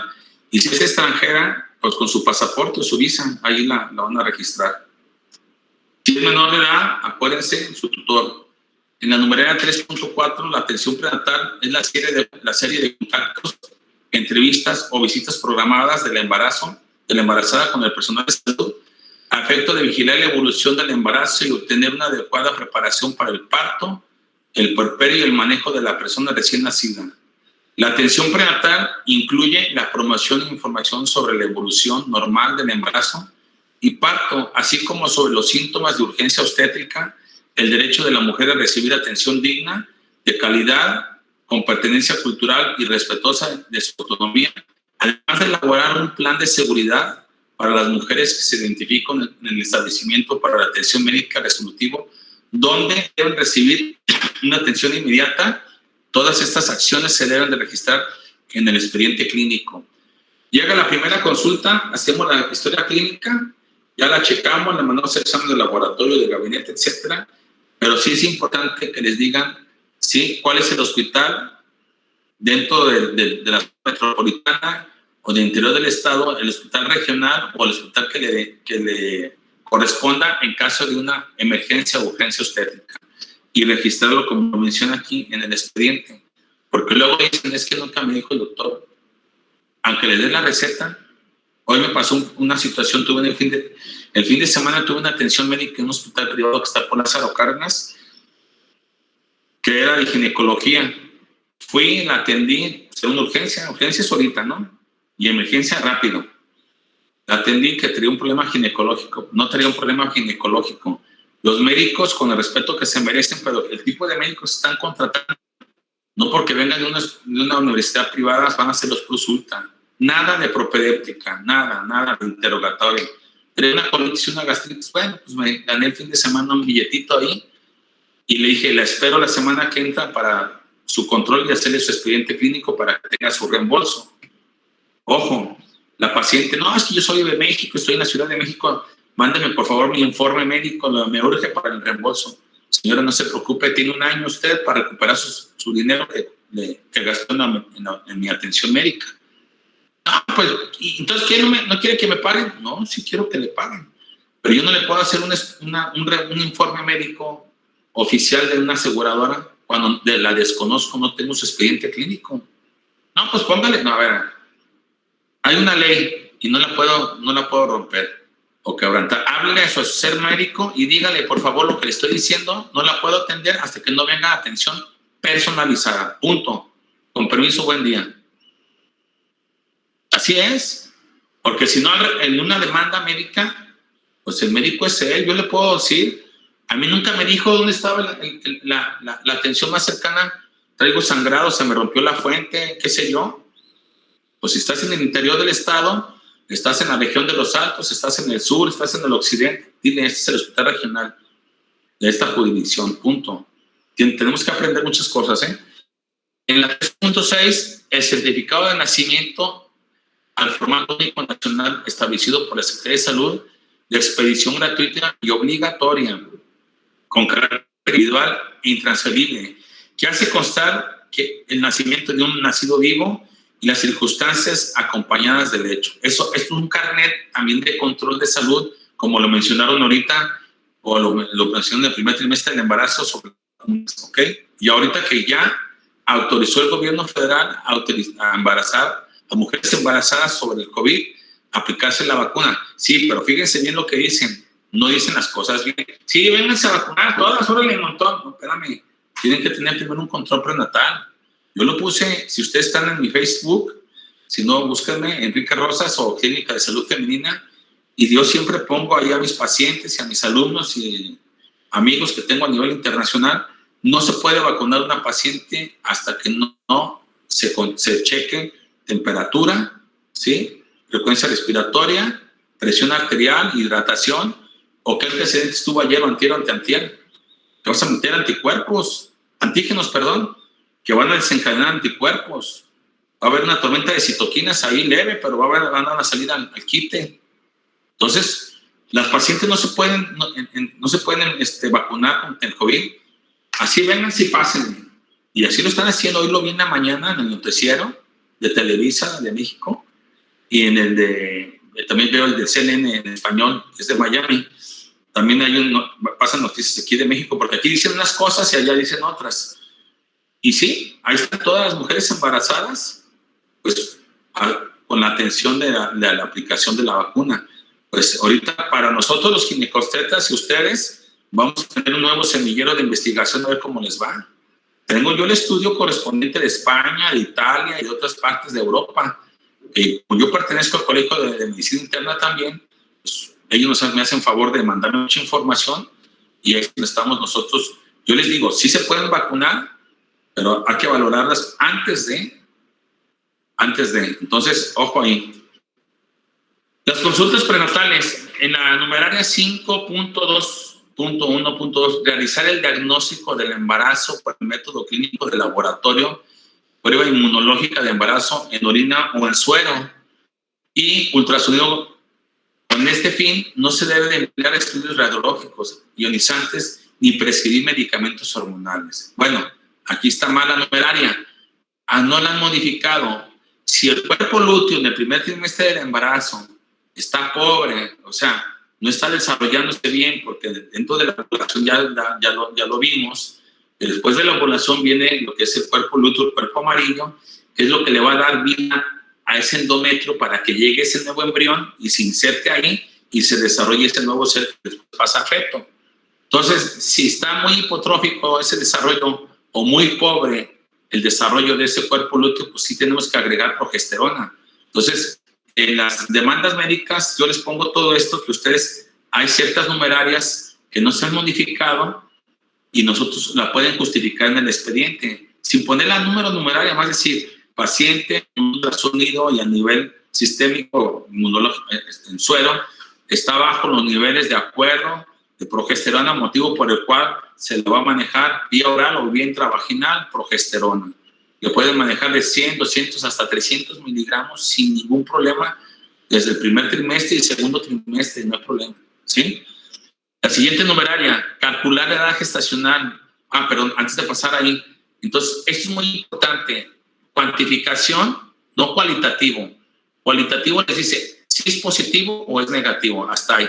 Lo cualitativo te dice las semanas de embarazo que tiene esa paciente y vamos a hacer una correlación después de las 9 semanas de gestación o 10, sí, con un ultrasonido para que me digas si el embrión o el saco gestacional, dependiendo del equipo, pues son como los carros, ¿eh? Si es del año, pues sí, te detecta casi hasta la frecuencia cardíaca.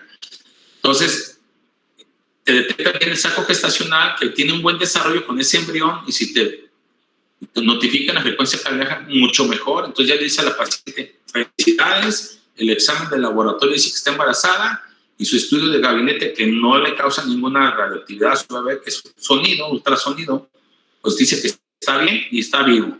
Entonces ahí ya nos vamos a la siguiente numeraria.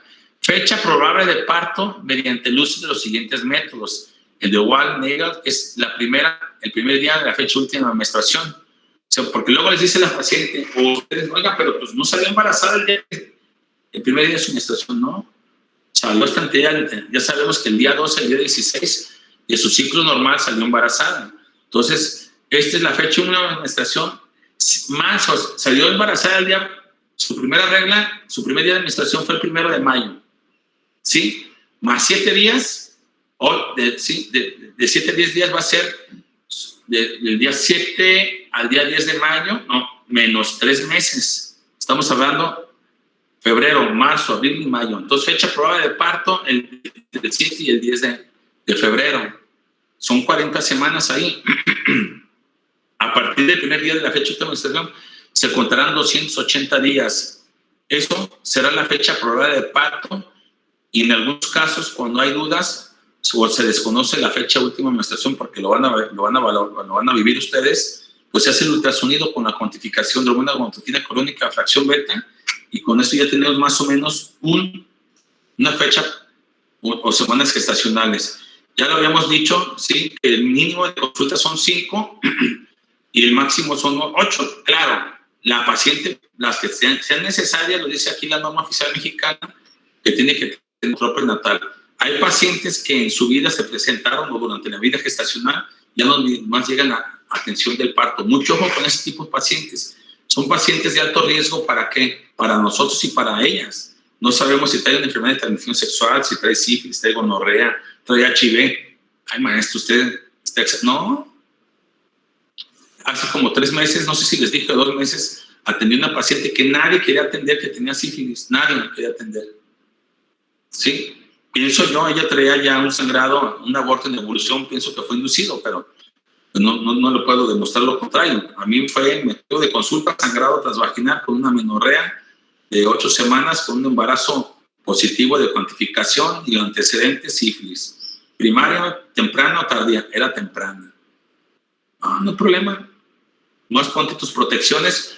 Bueno, si estudiaron medicina, ¿qué nomás quieren puro VIP? No. Yo no digo que se contaminen, pues fíjense, yo con todas las precauciones del mundo, se me fue y por ese pequeño detalle que no me puse mis lentes protectores, me contaminé con virus, con el COVID. Porque no vi, yo chequé, dije, ¿cómo me contaminé? En la calle, pues tampoco soy tan extremoso que yo no salgo a ninguna normal, pero con tus protecciones. La de California, dije, fue la que me contaminó. Y vi un mendigo virus bien bravo, bien mutado. Pero bueno, aquí estamos. Entonces, eso es lo importante, valorar, ¿sí?, el mínimo y el máximo de consultas o las que sean necesarias.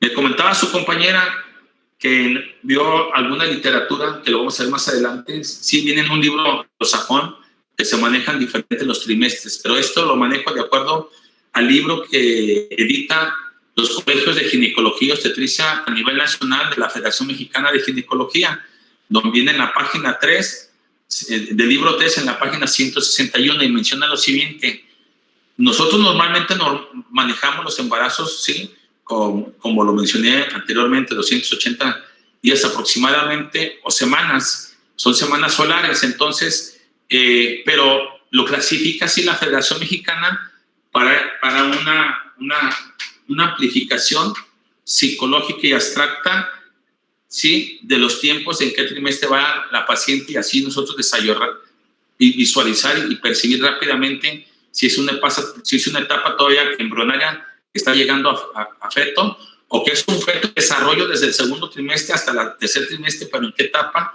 para valorar si es una paciente que ya hizo el examen de determinación de glucosa en sangre, que sabemos que es de las 24 a las 28 semanas. Para eso son los trimestres. Entonces, el primer trimestre es de la amenorrea, desde la fecha de última menstruación hasta las 13 semanas. El segundo trimestre es de las 14 a las 24.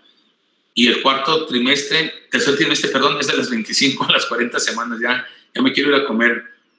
Pero bueno, todavía aquí tenemos dulcecito. Estamos echando agua mineral y glucosa para que siga oxigenada la neurona.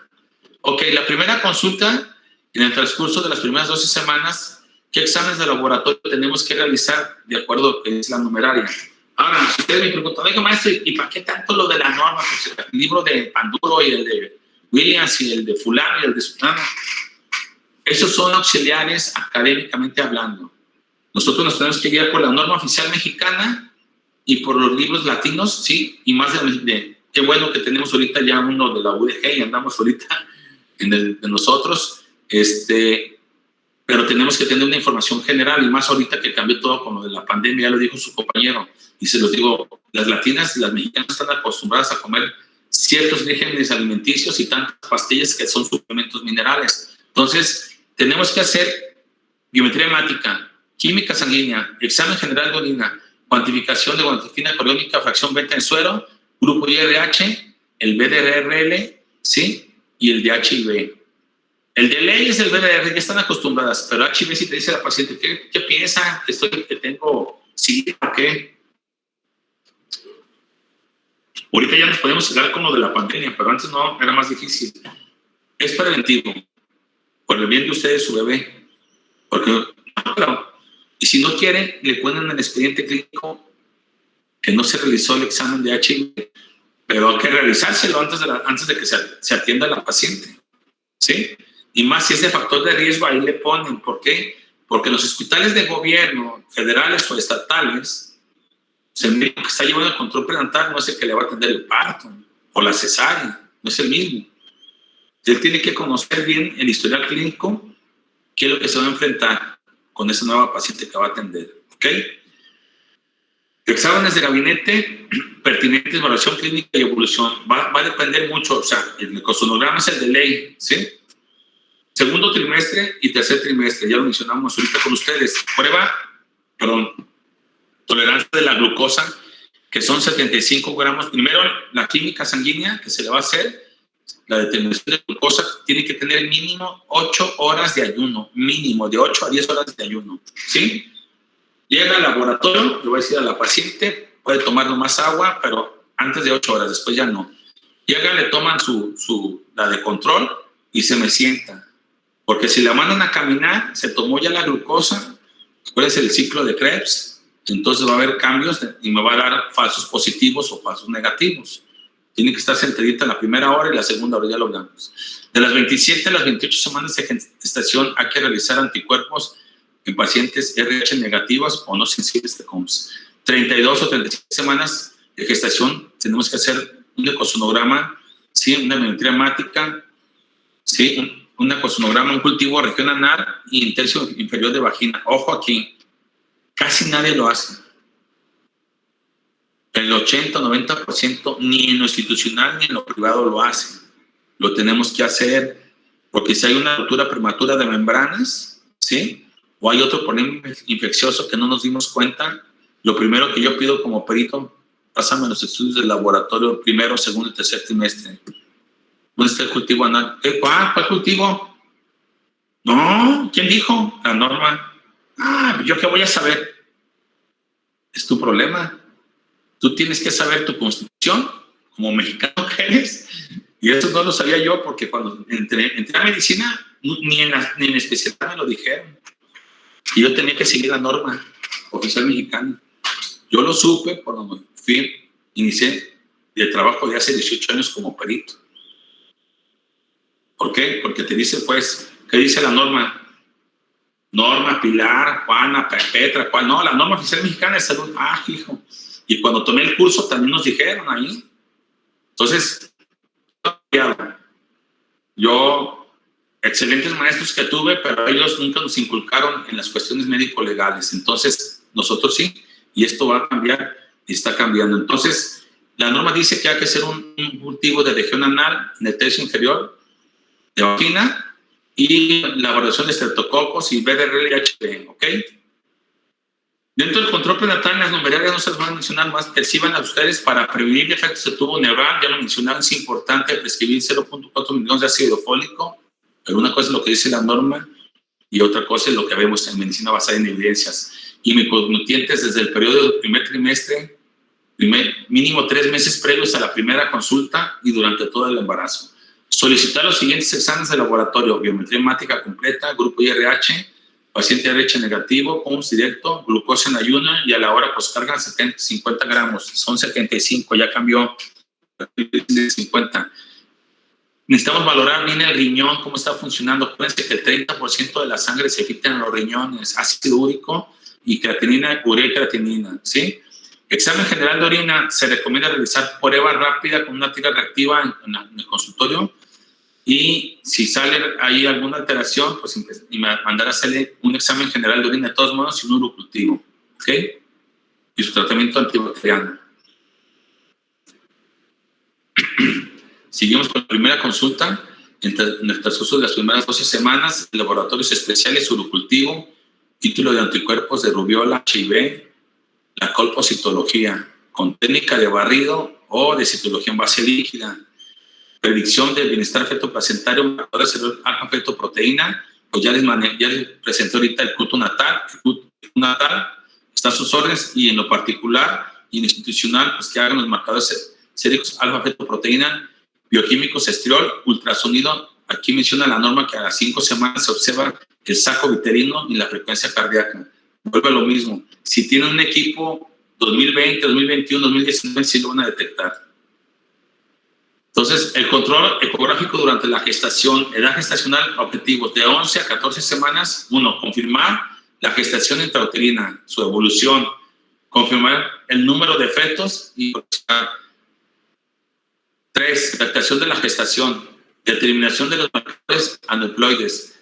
5, valoración anatómica precoz. 6, doble bacterias uterinas. Número a las 19 y 22 semanas. Valoración placenta y líquido amniótico, es el perfil biofísico que dice su compañero. Valoración anatómica fetal y valoración del crecimiento fetal.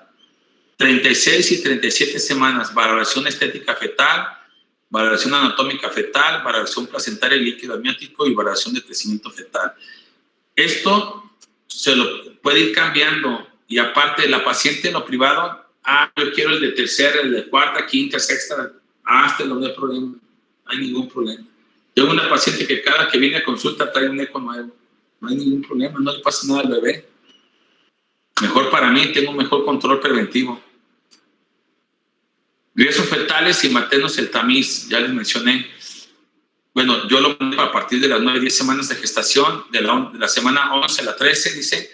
Sí, de la gestación hay que empezar a hacer los estudios, 16 a 22 semanas de gestación, y el ultrasonido es muy importante. Ya lo mencionamos, el ecosonograma.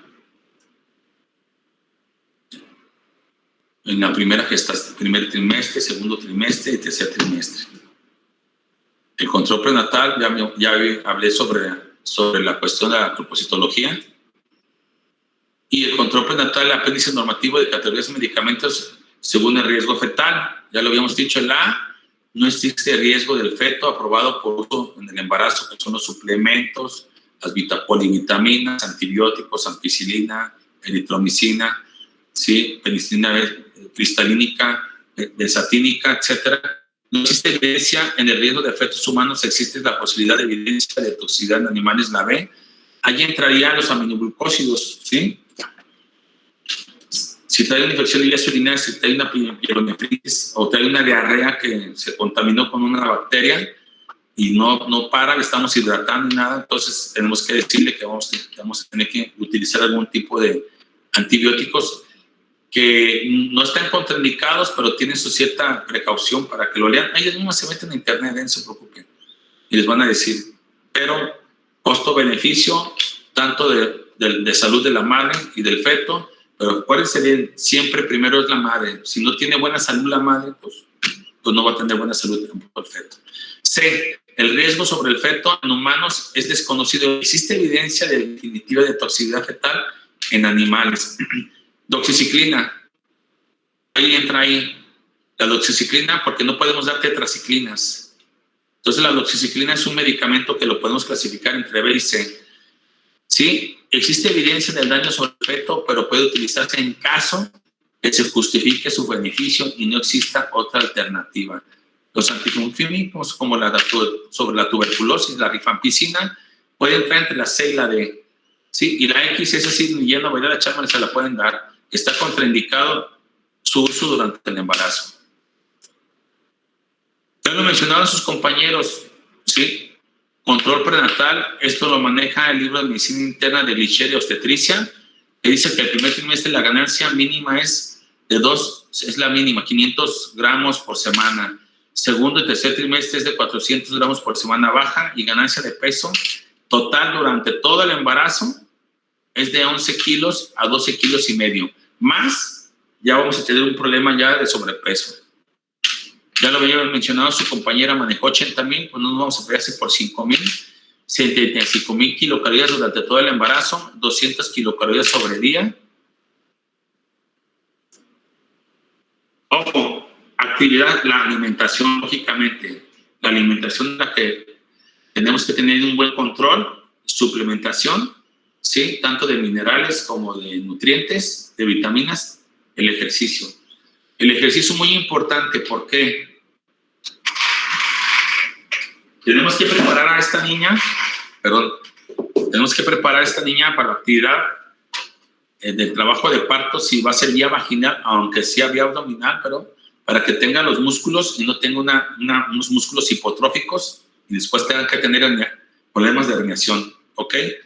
Y si tenemos que hacer una episiotomía por los músculos perineales, hasta cuando sientes el corte, se siente duros como piedra.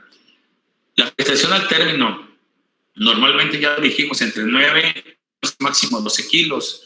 Esta suma te da aproximadamente entre 10 kilos aproximadamente. ¿Cuánto debe de pesar al término de la gestación? De 2,5 kilos, máximo 3 kilos 500 gramos. La placenta pesa 500 gramos y líquido amniótico 1 kilo, 1 litro, litro extracelular vascular de 1,5 litros, hipertrofia uterina, o sea, cómo va creciendo el útero hasta las 40 semanas, y mamaria de 1,5 kilos aproximadamente, el volumen sanguíneo de 1,5 kilos, 1,5 litros, y la grasa, el tejido adiposo en la madre es de 2,5 a 3,5 kilogramos, que te da un total de 10 kilos a 12 kilos aproximadamente. Eso es lo que tenemos que nosotros dar durante todo ese embarazo. La ganancia de peso, las primeras 16 semanas, crecimiento fetal lento, pequeña ganancia de peso. Segundo trimestre, el crecimiento fetal alcanza su máximo y continúa hasta el final del embarazo. El crecimiento de los componentes maternos varía tejidos durante los 2 primeros trimestres y lento el último trimestre. Ese es mi nieto, esa es mi hija.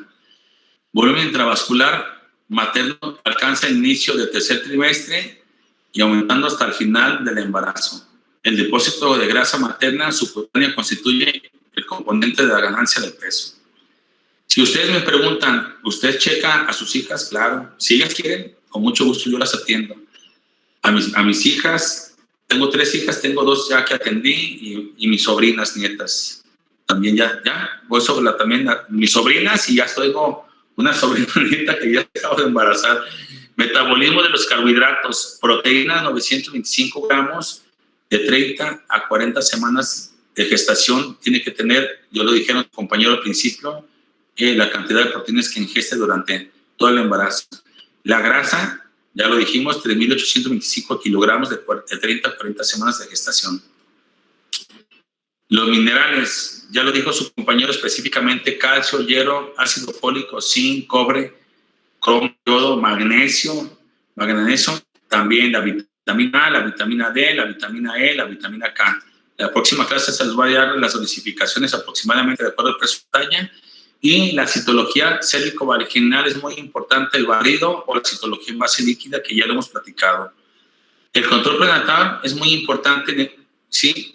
Decirle a la paciente, de acuerdo a esta numeraria, identificar signos y síntomas de urgencia obstétrica, que es la hipertensión arterial, la pérdida de la conciencia, convulsiones, ¿sí? Dolor en el epigastrio, cefalea intensa, hemorragia transvaginal, palidez intensa, dolor abdominal, fiebre, pérdida transvaginal de líquido o en sangre.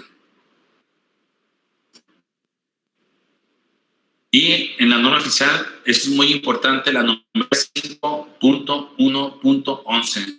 La atención a la mujer durante el embarazo, parto, puerperio y a la persona recién nacida, ¿sí? Debe ser proporcionada con calidad y respeto a sus derechos humanos, principalmente a su dignidad.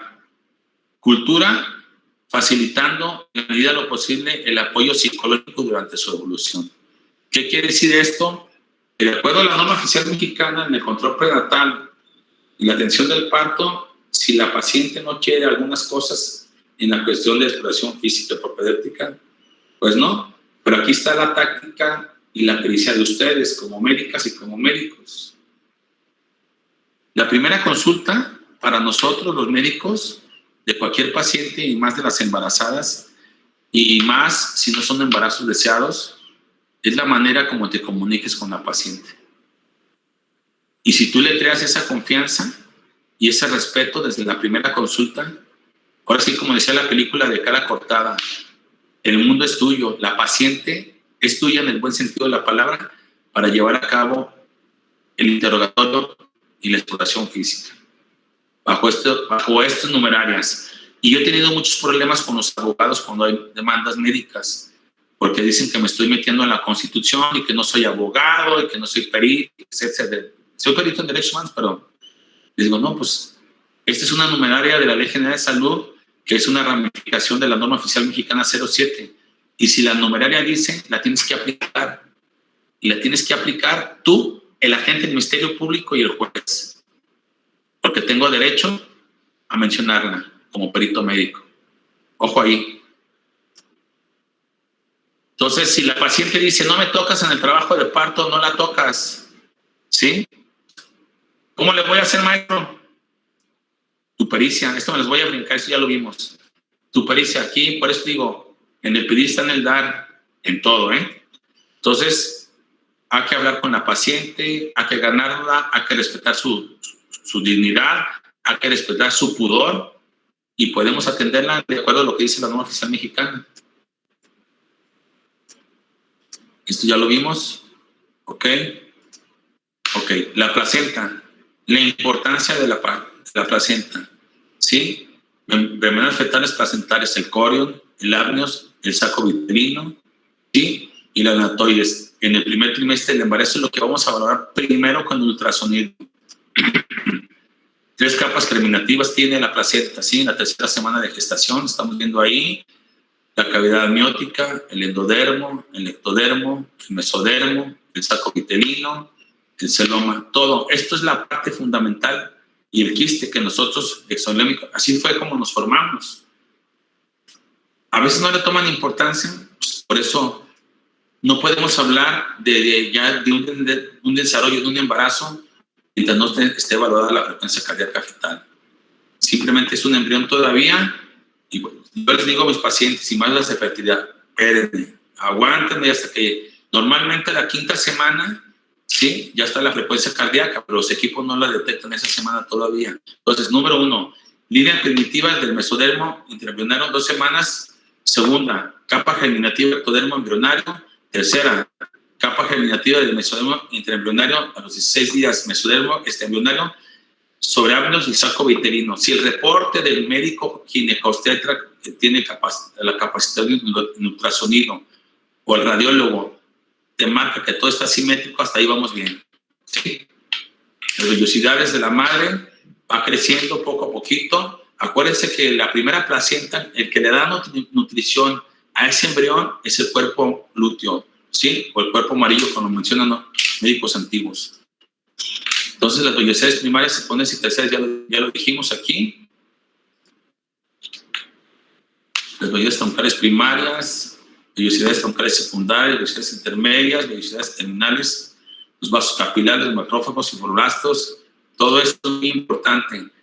Ojo aquí, es la alimentación, la oxigenación. Si la mujer fumaba, se droga, pues a meterla un tratamiento rápidamente para darle el 100% de oxigenación a este tejido, para que esas vellosidades, cuando están ahí ya insertadas ese nuevo ser, en cavidad endometrial, tengan una buena oxigenación y un buen transporte de nutrientes.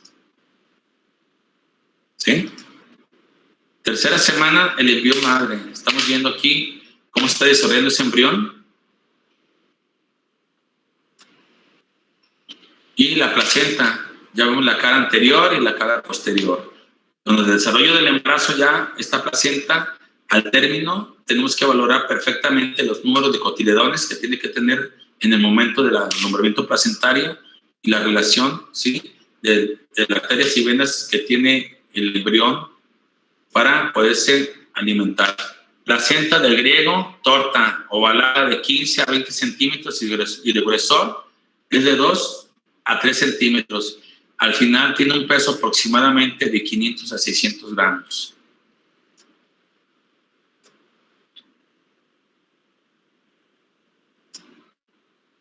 El grado de madurez nos lo va a valorar el ecosonograma. Grado 0, placa corial lisa, sustancia placentaria homogénea y placa basal sin ecocondicionar. Grado 1, sí, ya lo estamos viendo en el primer trimestre del embarazo.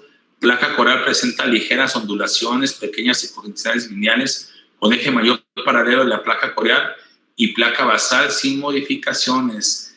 Grado 2, la estamos viendo ya entre el segundo y tercer trimestre del embarazo. Ojo aquí, Yo tuve pacientes con el COVID que hicimos exámenes de laboratorio, PCR, necesidades negativas con COVID, no tenían ningún síntoma clínico de COVID y la placenta se me empezó a envejecer en el segundo trimestre del embarazo, como entre la 20 y 24 semanas. No, pues imagínense, inmediatamente es un embarazo prematuro, inmaduro. Ahí inmediatamente dan inductores de maduración pulmonar. O sea, tuve un inmaduro y un prematuro. Bueno, yo no, yo lo atendí. Grado 3, placa corial marcadamente ondulada con ecocondicionales de sustancias placentarias desde la placa corial hasta la placa basal, dividiendo la placenta, aumento de ecocondicionales basales tanto en tamaño como en número de presencia de calcificaciones. En este grado viene bien la formación de los cotiledones y no más de 20% de calcificaciones en esta edad gestacional. ¿Sí? Entonces aquí estamos viendo la importancia de esta placenta, su protección, su nutrición, su respiración y su excreción, que es lo que le da vida a ese embrión y ese feto durante 40 semanas. Ya lo habían manejado aquí, ahora con imágenes del diseño gráfico: grado 0, grado 1, grado 2 y grado 3. Como ya se dividen los cotiledones aquí. Aquí estamos viendo la medida de acuerdo a las semanas de gestación. Si gustan tomarle una foto. La circulación fetal, aquí estamos viendo, ¿sí? La placenta, cordón umbilical, sangre rica en oxígeno, sangre con poco oxígeno, ¿sí? La arteria fetal y la que trae la sangre no oxigenada.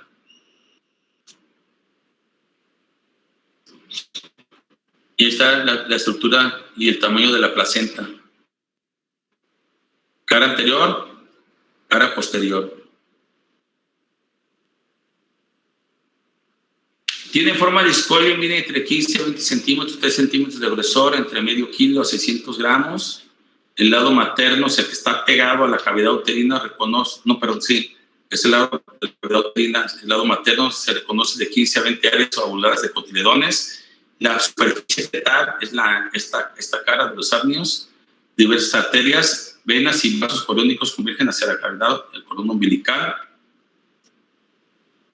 Y aquí estamos viendo la nutrición de este bebé, la placenta que queda en la cavidad uterina, que es el endometrio.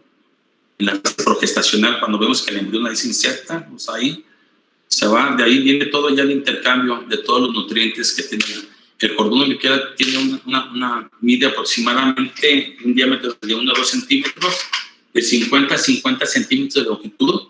Tiene 2 arterias y una vena. Acuérdense que las arterias en estas no llevan sangre oxigenada, llevan sangre que ya están oxigenadas, que no son nutrientes, y la única vena que tiene es la que lleva los nutrientes al feto. Y tiene aproximadamente al término de 18, 20, de 10 a 28 cotiledones. Tiene que ser, se lo dice en embriología clínica, ¿no? Más o menos entre 20 a 38. Yo cuento siempre, la media es de 25 a 30 cotiledones más o menos, o hasta más. Pero ahí, bueno, son 10, pero son mínimos. Y aquí estamos viendo el desarrollo embrionario y el desarrollo fetal. Entonces, en cada uno de los trimestres es muy importante decirle a nuestro radiólogo, yo no hago ecos, yo hago pura colposcopía. Yo le digo a mi radiólogo o al médico materno fetal, valórame bien, perfectamente bien la placenta. Y si me preguntan, ¿por qué no hace ecos, maestro? Pues que debe estar cambiando cada 2 años o cada 3 años de un buen ultrasonido y cuesta de 1 a 2 millones de pesos que tuviera aquí un laboratorio. Yo a mi consultorio médico no es como los tacos, Aquí no vas a ver mucha gente. Todo es yo veo aproximadamente de 4 a 5 pacientes por día. Casi la mayoría de mis pacientes son de infertilidad o problemas de ginecología. Veo mucho lo que es infectología ginecológica. Entonces, ni más rico ni más pobre. Hay que dar la atención con calidad, ¿sí? Y con calidez. Y pongo esta imagen para terminar la primera parte de lo que estamos hablando, del control prenatal, ¿sí? Es como el astronauta está esquiando bajo una ola, pero bien protegido. El segundo trimestre, pues hasta aquí le dejamos y lo vemos la próxima semana, el miércoles, porque ahorita veo una generalidad, Ahorita voy a introducirme un poquito más, porque necesito hablar bien, como dice el compañero, sobre los minerales que son muy importantes. Preguntas, dudas hasta